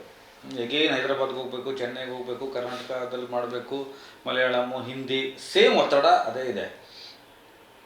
ಆದರೆ ಈ ಸಲ ಏನಾಗಿದೆ ಅಂದರೆ ಕ್ಯಾರೆಕ್ಟ್ರುಗಳು, ಸಿನಿಮಾ ಹ್ಯೂಜ್ ಇದೆ, ತುಂಬ ದೊಡ್ಡದಿದೆ. ಒಂದು ನಿಮಗೆ ಹತ್ತತ್ರ 60ರಿಂದ 65 ಜನ ಪ್ರಮುಖ ಪಾತ್ರಧಾರಿಗಳಿದ್ದಾರೆ ಸಿನಿಮಾದಲ್ಲಿ. ಆಮೇಲೆ ಲೊಕೇಶನ್ಸ್ ಬಂದು 137 ಹತ್ತತ್ರ ಸಣ್ಣ ಪುಟ್ಟ ಲೊಕೇಶನ್ಸು, ಶಿಫ್ಟು ಎಲ್ಲ ಸೇರಿ ಒಂದು 8 ಸೆಟ್ಗಳು, ಒಂದು 3 ರಾಜ್ಯ. So it's A huge. ಆಮೇಲೆ ಪ್ರಚಾರ ಮಾಡೋದಕ್ಕೂ ಕೂಡ, ಜನರ ಹತ್ರಕ್ಕೂ ತೊಗೊಂಡೋಗಿ ಕೂಡ ತುಂಬ ಕಂಟೆಂಟ್ ಇರೋವಂಥ ಸಿನಿಮಾ. ಕೆಲವು ಸಿನಿಮಾಗಳಲ್ಲಿ ಏನಾಗ್ಬಿಡುತ್ತೆ, ನಂದು 23 ವರ್ಷದ ಪತ್ರಿಕೋದ್ಯಮದ ಅನುಭವ, ನಾನೀಗ 56-57ನೇ ಸಿನಿಮಾ ಕೆಲಸ ಮಾಡ್ತಾಯಿದ್ದೀನಿ ಮಾರ್ಕೋ ಸೇರಿದಂತೆ ಅಂತಂದರೆ, ಕೆಲವು ಸಿನಿಮಾದಲ್ಲಿ ಕಂಟೆಂಟ್ ಇರೋಲ್ಲ ಹೇಳೋಕ್ಕೆ. ಏನು ಹೇಳಬೇಕು, ಇದೊಂದು ಡಿಫ್ರೆಂಟ್ ಸಿನಿಮಾ ಅಂತೇಳಿ ಬಿಟ್ಬಿಡ್ಬೋದು. ಆದರೆ ಈ ಸಿನಿಮಾ ಹಂಗಲ್ಲ, ತುಂಬ ಕಂಟೆಂಟ್ ಇದೆ. ಆಮೇಲೆ ಈಗ ನಮ್ಮ ಅಣ್ಣನ ಬಗ್ಗೆ ನಾವು ಮಾತಾಡಬೇಕಂದ್ರೆ ಅವ್ರು ಜಾಸ್ತಿ ಸ್ವಯಂ ಪರಾಮರ್ಶೆನ ತುಂಬ ನಂಬ್ತಾರೆ ಅವರು. ಅಂದರೆ ತನ್ನನ್ನು ತಾನು ತುಂಬ ವಿಮರ್ಶೆ ಮಾಡ್ಕೋತಾರೆ. ಅದು ನಮ್ಗಳಿಗೆ ಡೈರೆಕ್ಟ್ ಸ್ಪೀಚಲ್ಲಿ ಗೊತ್ತಾಗಲ್ಲ, ತುಂಬ ಸೂಕ್ಷ್ಮವಾಗಿ ಅವ್ರನ್ನ ಅರ್ಥ ಮಾಡ್ಕೊಂಡವ್ರಿಗೆ ಗೊತ್ತಾಗ್ತಾ ಇರುತ್ತೆ. ಅವ್ರೀಗ ವಿಮರ್ಶೆ ಇದ್ರ ಟೈಮಲ್ಲಿದ್ದಾರೆ, ಇದು ಮಾಡಬೇಕಾ ಬೇಡವಾ, ಇದರಲ್ಲಿ ಅವ್ರು ಹೆಂಗೆ ಅನ್ಕೋತಾರೆ ಅಂದರೆ ಇದು ಸರಿಯಾದ ವಿಷಯ, ಇದರಿಂದ ಯಾರಿಗೂ ನೋವಾಗಲ್ಲ, ಇದು ಕರೆಕ್ಟಾಗಿದೆ ಅಂದರೆ ಯಾವ ವಿಷಯಕ್ಕೆ ಬೇಕಾದ್ರೂ ಕೈ ಇರ್ತಾರೆ, ಕೇರೆ ಮಾಡಲ್ಲ ಅದಕ್ಕೆ. ಆಮೇಲೆ ಅವ್ರದ್ದೇನು ಅಂದರೆ, ನಾನು ಡಿಸೆಂಬರ್ 25ಕ್ಕೆ ಆ್ಯಸ್ ಪ್ರಾಮಿಸ್ಡ್ ನಾನು ಸಿನಿಮಾ ಬರ್ತೀನಿ ಅಂತ ಹೇಳಿದ್ದೆ. ಚಿತ್ರರಂಗದ ಒಳಿತಿಗೂ ಕೂಡ ಒಂದು ಸೂಪರ್ ಸ್ಟಾರ್ ಅಂತ ಒಬ್ಬ ಇಂಥ ದೊಡ್ಡ ಮಟ್ಟದ ಹೀರೋಗಳು ಒಂದು ಸಿನಿಮಾ ಕೊಡಬೇಕು, ಮಿನಿಮಮ್ ಒಂದು ಸಿನಿಮಾ ಕೊಡಬೇಕು. ಆಮೇಲೆ ಫ್ಯಾನ್ಸ್ಗಳಿಗೂ ಕೊಡಬೇಕು, ಬಿಸ್ನೆಸ್ಗೂ ಕೊಡಬೇಕು, ನಮ್ಮ ಕೆರಿಯರ್ಗೂ ಇದು ತುಂಬ ಮುಖ್ಯ ಆಗುತ್ತೆ ಅಂತಂದಾಗ ಅವರು ಆ ಸ್ಪೀಡನ್ನು ಅಪ್ ಮಾಡಿದ್ದು. ಮತ್ತು ಅವರು ಡಿಸಿಷನ್ ತೊಗೊಂಡಿದ್ದು ಅವರೇ, ಡಿಸೆಂಬರ್ 25 ಡೇಟ್ ತೊಗೊಂಡಿದ್ದು. ಜುಲೈ 7ನೇ ತಾರೀಕು ಶೂಟಿಂಗ್ ಶುರುವಾಗುತ್ತೆ. 166 ಕಾಲ್ ಶೀಟ್ ಇದೆ, 4 ತಿಂಗಳು 8 ದಿನ. ನವಂಬರ್ 13ನೇ ತಾರೀಕು ರ್ಯಾಪಪ್ ಆಗುತ್ತೆ. ನವಂಬರ್ 14th ಕುಂಬಳಕಾಯಿ ಅಂತ ಮಾಡ್ಕೊತೀವಿ. ಸೊ ಈ ಥರದ್ದೆಲ್ಲ ಎಲ್ಲ ತೀರ್ಮಾನ ಅವ್ರದ್ದೇ. ಆದರೆ ಎಕ್ಸಿಕ್ಯೂಷನ್ ಒಂದು ಬ್ಯೂಟಿಫುಲ್ ಟೀಮು, ಸದೃಢವಾದ ಒಂದು ಸಿನಿಮಾ ತಂಡ, ಒಂದು ಪ್ಯಾನ್ ಇಂಡಿಯನ್ ಸಿನಿಮಾ ಕೂಡ, ಒಬ್ಬ ಸೂಪರ್ ಸ್ಟಾರ್ ಸಿನಿಮಾ ಕೂಡ. ಒಂದು ಕಡೆ ಒಂದು ವ್ಯಾನ್ ಇಟ್ಟು ಅದರಲ್ಲಿ ಡಬ್ಬಿಂಗ್ ಮಾಡಿಸ್ಬೇಕು. ಸೊ ಅದರಲ್ಲಿ ಮಲ್ಟಿ ಲ್ಯಾಂಗ್ವೇಜ್ ಹೋಗಬೇಕು ಡಬ್ಬಿಂಗು. ಅದರಲ್ಲಿ 2 ಡಬ್ಬಿಂಗ್ ಇಂಜಿನಿಯರ್ಸು, ಭಾಷೆ ಗೊತ್ತಿರೋ ಒಬ್ಬ ಅಸೋಸಿಯೇಟು, ತಮಿಳಿಗೆ ಗೊತ್ತಿರೋ ಅಸೋಸಿಯೇಟು, ಮಲಯಾಳಂಗೆ ಗೊತ್ತಿರೋ ಅಸೋಸಿಯೇಟ್ ಅಲ್ಲಿರಬೇಕು. ಡೈಲಿ ಆನ್ಲೈನ್ ಒಂದು ಲೂಪು ಎಡಿಟಿಂಗ್ ನಡೆದುಬಿಡಬೇಕು. ಅದಂಗೆ ಮ್ಯೂಸಿಕ್ ಡೈರೆಕ್ಟ್ರಿಗೆ ಹೋಗಬೇಕು. ರಫ್ ಟ್ರ್ಯಾಕ್ ಆಗಬಾರ್ದು, ಸ್ಟ್ರೈಟ್ ಟ್ರ್ಯಾಕ್ ಆಗಬೇಕು.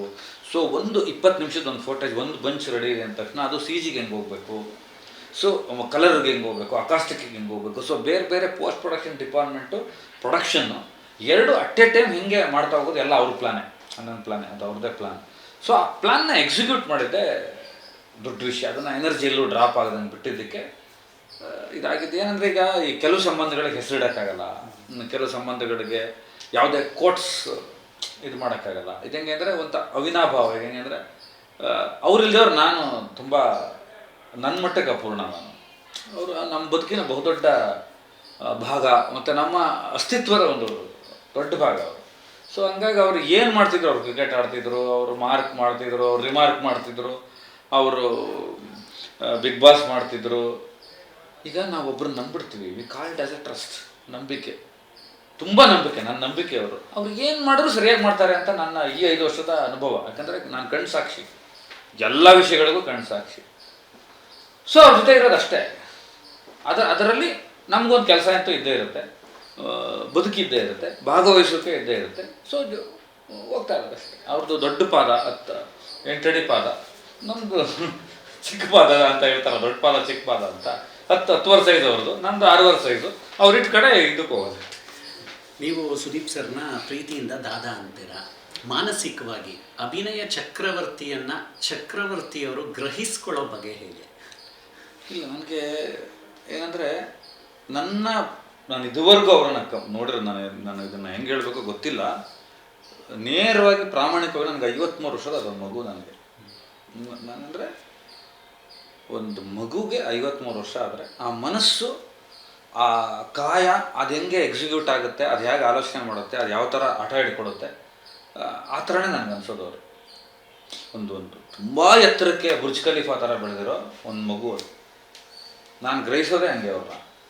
ಅವರಲ್ಲಿರೋ ಗುಣ ನನಗೆ ಅರ್ಥ ಆಗಿರೋದು, ನನಗೆ ವರ್ಗಾವಣೆ ಆಗಿರೋದು ಅಷ್ಟೇ. ನಾನು ನೇರವಾಗಿ ಒಂದು ಪ್ರಶ್ನೆ ಕೇಳ್ತೀನಿ.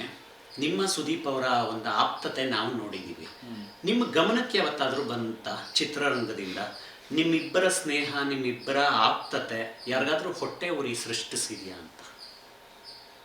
ಇಲ್ಲ, ಇದು ನಾನು ಯಾಕೆ ಯೋಚನೆ ಮಾಡಬೇಕು ಅಂತಲೇ ಗೊತ್ತಿಲ್ಲ. ನಾನೀಗ ಮೊದಲಾದ್ರೂ ಯೋಚನೆ ಮಾಡ್ತಿದ್ದೆ, ಇವಾಗಂತೂ ಈಗ ನನ್ನದಲ್ಲದ ವಿಷಯ ನಾನು ಯೋಚನೆ ಮಾಡೋಕ್ಕೆ ಹೋಗಲ್ಲ. ಈಗ ಯಾರಿಗೋ ಬೇಸರ ತರ್ತಾ ಇದೆ, ಹೊಟ್ಟೆ ಉರಿ ತರ್ತಾ ಇದೆ, ಜಲಸ್ ತರ್ತಾ ಇದೆ. ಒಂದು ಇನ್ಸಿಡೆಂಟ್ ಹೇಳ್ತೀನಿ ನಮಗೆ. ಒಂದು 4 ತಿಂಗಳಿಂದೆ 5 ತಿಂಗಳಿಂದೆ ಮಾರ್ಕ್ ಡಿಸ್ಕಷನ್ ನಡೀತಾ ಇತ್ತು. ಹೈದರಾಬಾದಲ್ಲಿದ್ವಿ. ಆವಾಗ ಯಾವುದೋ random troll pages, social media ಪೇಜಸ್ಸಲ್ಲಿ ಸುದೀಪ್ ಅವರ ಮ್ಯಾನೇಜರು ಚಕ್ರವರ್ತಿ ಚಂದ್ರಚೂಡ್ ಮತ್ತು ಸುದೀಪ್ ಅವರು ದೂರ ಆಗಿದ್ದಾರೆ, ದೂರ ಆಗಿದ್ದಾರೆ ಅಂತ. ಅದನ್ನು ನಾನು ಗನ್ ಇಟ್ಕೊಂಡಿರೋ ಒಂದು ಫೋಟೋ, ಅವ್ರದ್ದೊಂದು ಫೋಟೋ ಇಲ್ಲ. ಫಸ್ಟ್ ಆಫ್ ಆಲ್ ನಾನು ಅವ್ರ ಮ್ಯಾನೇಜರ್ ಅಲ್ಲ. ಅವರಿಗೆ ತಲತಲಾಂತರ 20-22 ವರ್ಷದಿಂದ ಜಾಕ್ ಮಂಜು ಅವ್ರ ಜೊತೆ ಇದ್ದಾರೆ, ಶ್ರೀರಾಮ್ ಅವರು ಇದ್ದಾರೆ ಜೊತೆಯಲ್ಲಿ.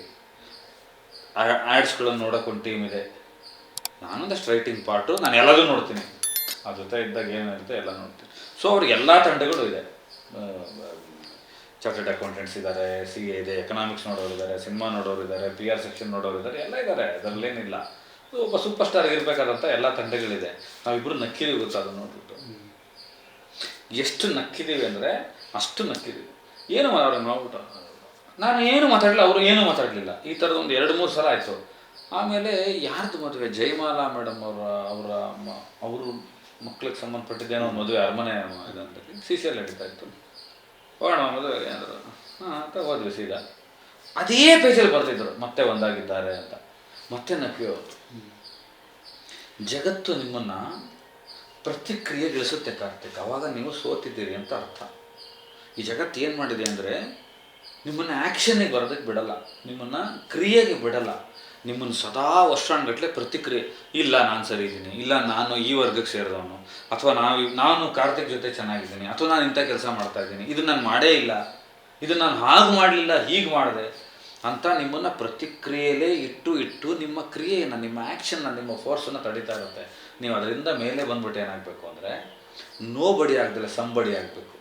ಏನೂ ಅಲ್ಲದವನಾಗದಲ್ಲೇ ಏನೋ ಒಂದು ಸ್ಥಾನ ಸ್ಥಾಪಿಸ್ಕೊಂಡಿದ್ದೀನಿ ಅಂದರೆ ಸಂಬಡಿ ಆಗಬೇಕು. ಇದನ್ನು ಬಿಟ್ಬಿಡ್ಬೇಕು, ಪ್ರತಿಕ್ರಿಯಿಸೋದು ಬಿಟ್ಬಿಡ್ಬೇಕು. ನಾನು ಮೊದಲು ಎಲ್ಲದಕ್ಕೂ ರಿಯಾಕ್ಟ್ ಮಾಡ್ತಾಯಿದ್ದೆ. ಒಂದು 4-5 ವರ್ಷ ನೀವು ನೋಡಿದರೆ ಯಾವುದೋ ಒಂದು ಚಾನಲ್ ಬೆಳಗ್ಗೆ ತಿಂದ್ಬಿಟ್ಟು ಇನ್ಯಾವುದೋ ಚಾನಲ್ ಹತ್ರ ಊಟ ಮಾಡಿ ಮನೆಗೆ ಬಂದುಬಿಡ್ತಾಯಿದ್ದೆ. ಅಷ್ಟು ವರ್ಷಾನುಗಟ್ಟಲೆ 7,000 ಚಿಲ್ಲರೆ ಡಿಬೇಟ್ಗೆ ಹೋಗಿರೋದು ನಾನು, ಹೋರಾಟಗಳಿಗೆ ಹೋಗಿರೋದು ಎಲ್ಲದಕ್ಕೂ. ಆಮೇಲೆ ಅನ್ನಿಸ್ತಾ ಶುರುವಾಯಿತು, ಯಾಕೆ ಪ್ರತಿಕ್ರಿಯಿಸ್ಬೇಕು ನನ್ನ ಪ್ರತಿಕ್ರಿಯೆ ಯಾರಿಗೆ ಗೌಣ ಇದೆ, ಇದರಿಂದ ಯಾರಿಗೆ ಪ್ರಯೋಜನ ಆಗ್ತಾ ಇದೆ. ಯಾರ ಬಗ್ಗೆನೂ ನಾನೊಂದು ಮಾತಾಡಿದ ತಕ್ಷಣ ಅದನ್ನು ಕಾಮನ ಬಿಲ್ಲಲ್ಲಿರುವ ನೇರಳೆ ಬಣ್ಣ ಎಲ್ಲಿ ಬಂತು, ಕೆಂಪಲ್ಲಿ ಬಂತು, ಹಸಿರಲ್ಲಿ ಬಂತು ಅಂತ ಇಂಟರ್ಪ್ರಿಟೇಷನ್ ಮಾಡೋಕ್ಕೆ ಇನ್ನೊಂದು ವರ್ಗ ಇದೆ. ಇನ್ಯಾರೋ ಒಳ್ಳೆಯವರು ಅಂದರೆ ಅದನ್ನು ಈ ಒಳ್ಳೆಯತನಕ್ಕೆ ಅದು ಹಾಗಾಗಲ್ಲ ಅನ್ನೋದಕ್ಕಿದೆ. ಒಂದು ವಿಷ್ಣು ಸರ್ ನನಗೊಂದೇನು ಹೇಳ್ಕೊಟ್ಟಿದ್ರು, ನೀನೆಲ್ಲೋ ನಾನೆಲ್ಲೋ ಸಂದರ್ಭದಲ್ಲಿ. ಒಂದು ಮೆಣಸಿನ್ಕಾಯಿಲೆ ಕೆಂಪಿದೆ, ಹಸಿರಿದೆ, ಒಣ ಮೆಣಸಿನ್ಕಾಯಿ ಇದೆ, ಏನೇನೆಲ್ಲ ಇದೆ ಈ ಜಗತ್ತಲ್ಲಿ. ಸೊ ಹಿಂಗಿರುವಾಗ ಯಾಕೆ ಪ್ರತಿಕ್ರಿಯಿಸ್ಬೇಕು? ತುಂಬ ಜನರಿಗೆ ಹೊಟ್ಟೆ ಉರಿ ಇರ್ಬೋದು, ಸಂತೋಷ ಇರ್ಬೋದು, ಅಥವಾ ಏನೇನೋ ಇರ್ಬೋದು, ಹೇಳೋರು ಇರ್ಬೋದು. ಆಮೇಲೆ ಏನಂದರೆ ಅವ್ರದ್ದು ಸಖತ್ತು ಕಿವಿ, ತುಂಬ ಶುದ್ಧವಾದ ಕಿವಿ ಅವ್ರದ್ದು. ಅವ್ರ ಹತ್ರ ನಾನೊಂದು ಅಸಂಖ್ಯ ವಿಚಾರಗಳು ಮಾತಾಡ್ತೀನಿ. ಈಗ ಇವರೊಬ್ಬರು ಯಾರೋ ಎಕ್ಸ್ ಬಂದ್ಬಿಟ್ಟು ನಿಮ್ಮ ಬಗ್ಗೆ ಹೇಳಿದ್ರು ನೆಗೆಟಿವ್ ಆಗಿ ಅಂತಂದರೆ, ನೆಕ್ಸ್ಟ್ ಮೀಟಿಂಗ್ ಸಿಕ್ಕಿದಾಗ ಆ ಎಕ್ಸ್ನ ಕರೆದ್ಬಿಟ್ಟು ಚಕ್ರಿ ಬಗ್ಗೆ ಏನೋ ಹೇಳ್ತಾ ಇದ್ರಲ್ಲ ಹೇಳಿ ಅಂತಾರೆ. ಎದುರುಗಡೆ face to face on shoot, point blank. ಅಣ್ಣ ಅದು ಇದು ಬೇರೆ ಏನು ಮಾತಾಡೋಣ, ಅದೇ ಟೋನಲ್ಲಿ ಹೇಳ್ಬೇಕು ಅಂತಾರೆ. ಅವನು ಅದು ಹೇಳ್ಬಿಡಿ ಸುಮ್ಮನೆ ಯಾಕೆ, ಚಕ್ರಿ ಅದೇನು ಒಂದು ಕಾಫಿ ಕುಡ್ಕೊಂಡು ಇಬ್ಬರು ಮಾತಾಡ್ಬಿಟ್ಟು ಮುಗಿಸ್ಕೊಂಡಲ್ವ ಅಂತ. ನನಗೂ ಒಂದು 2 ಸಲ ಆಗಿದೆ. ಏನು ಗುರು ನೀವು ನೋಡಿ ನನ್ನ ಜೊತೆ ಇದ್ದ, ನಾವು ಟ್ರಾವೆಲ್ ಮಾಡಿದ್ವಿ ಚೆನ್ನೈಯಿಂದ, ಏನು ಹೇಳಿದೆ ನೀನು ಅಂತ. ಇಲ್ಲ ಹಿಂಗೆ ಹೇಳ್ಬಿಟ್ಟು ಅಂತಾರೆ. ಅದೇ ಟೋನಲ್ಲಿ ಹೇಳ್ಬೇಕು ಅವನಿಗೆ, ನೀನು ಸಾಫ್ಟ್ ಎಲ್ಲ ಮಾಡೋಂಗಿಲ್ಲ ಅಂದರೆ ಸರಿ ಹೋಯ್ತಾ. ಅದರ ಅರ್ಥ ಇಲ್ಲ, ಏನೋ ಹೇಳೋದು ಏನೋ ಮಾಡೋದಿಲ್ಲ. ಯಾಕೆ ಅವ್ರ ಸುತ್ತ ಅಷ್ಟು ಜನ, ಯಾಕೆ ಅವ್ರನ್ನ ಪ್ರೀತಿಸೋರು ಅಷ್ಟು ಜನ, ಒಂದು ನಮ್ಮ ಬಳಗ ಯಾಕೆ ಅಷ್ಟು ದೊಡ್ಡದಿದೆ, ಮತ್ತು ಆಮೇಲೆ ಅವ್ರು ತುಂಬ ಕ್ಲೋಸಾ, ಇವ್ರು ತುಂಬ ಕ್ಲೋಸಾ, ಇವ್ರು ಅದನ್ನು ಮಾಡ್ತಾರೆ, ಈ ಥರದ್ದು ಯಾವ ಲೆಕ್ಕಾಚಾರನೂ ಇಲ್ದಲೇ ನಿಜವಾಗ್ಲೂ ಒಬ್ಬ ನಾಯಕನ ಗುಣ ಇರೋನಿಗೆ, ಒಬ್ಬ ಸ್ಟಾರ್ಗೆ ಈ ಥರದ್ದು ಒಂದು ಓದಿನ ಪ್ರಕ್ರಿಯೆ, ಸಮಾಜದ ಪ್ರಕ್ರಿಯೆ ಗೊತ್ತಿರೋರು, ಓದ್ಕೊಂಡಿರೋರು, ಅಥವಾ ಇನ್ನೋಸೆಂಟ್ ಆಗಿರೋರು, ಸಹಜವಾಗಿರೋರು, ಸ್ಪೋರ್ಟ್ಸಲ್ಲಿರೋರು, ಬ್ಯೂರೋಕ್ರಸಿಯಲ್ಲಿರೋರು, ಅಥವಾ ಪೊಲಿಟಿಕಲ್ ಇರೋರು ಎಲ್ಲರೂ ಯಾಕೆ ಸುತ್ಕೋತಾರೆ ಅಂತಂದರೆ ಒಂದು ನಿರ್ಲಿಪ್ತ ಭಾವ. ಅವ್ರವ್ರಿಗೆ ಏನೇನು ನಾನು ಹೆಂಗೆ ಕಾಣಿಸ್ಕೋಬೇಕು. ಈಗ ನಾನು ಅದನ್ನೇ ಹೇಳಿದೆ, ಸಮುದ್ರದ ನಾನು ನಿಮ್ಮ ಜೊತೆ ಹೆಂಗೆ ಎಷ್ಟು ಚಂದ ಇರ್ಬೇಕು ನಾನು, ಅದೆಷ್ಟು ಚಂದ ನಮ್ಮಿಬ್ಬರು ಬಾಂಧವ್ಯ. ನಾವೇನು ಇಲ್ದರೆ ಒಂದು ಇಂಟರ್ವ್ಯೂ ಇಲ್ದರೆ ಒಂದು ಕಾಫಿ ಕುಡ್ಕೊಂಡು ಏನು ಇಲ್ದರೆ ಜೀವನದ ಬಗ್ಗೆ ಮಾಡ್ಕೊಂಡು ಎದ್ದೋಗೋದು ಎಷ್ಟು ಚೆನ್ನಾಗಿದೆ. ಆ ಥರ ಇರ್ತಾರೆ ಅವರು. ಅದಕ್ಕೆ ಬಳಗ ದೊಡ್ಡದು, ಮತ್ತು ಆ ಬಳಗದಲ್ಲಿ ಕೆಟ್ಟದ್ದೇನೂ ನಡೆಯಲ್ಲ. ಅದು ಒಂಚೂರು ಹಿಂಗೆ ಬೆಳೀತಾ ಇದೆ ಅಂದ ತಕ್ಷಣ ತಾನಾಗೆ ಅವರೇ ಸರಿ ಮಾಡಬೇಕು ಅಂತ ಏನಿಲ್ಲ. ಅಣ್ಣನೇ ಸರಿ ಮಾಡಬೇಕು, ದಾದಾನೇ ಸರಿ ಮಾಡಬೇಕು ಅಂತ. ದಾದಾ ಅಂದರೆ ಇಟ್ಸ್ ಎ ಬೆಂಗಾಲಿ ವರ್ಡ್, ಅಣ್ಣ ಅಂತ. ಅದಾಗೆ ಸರಿ ಹೋಗುತ್ತೆ.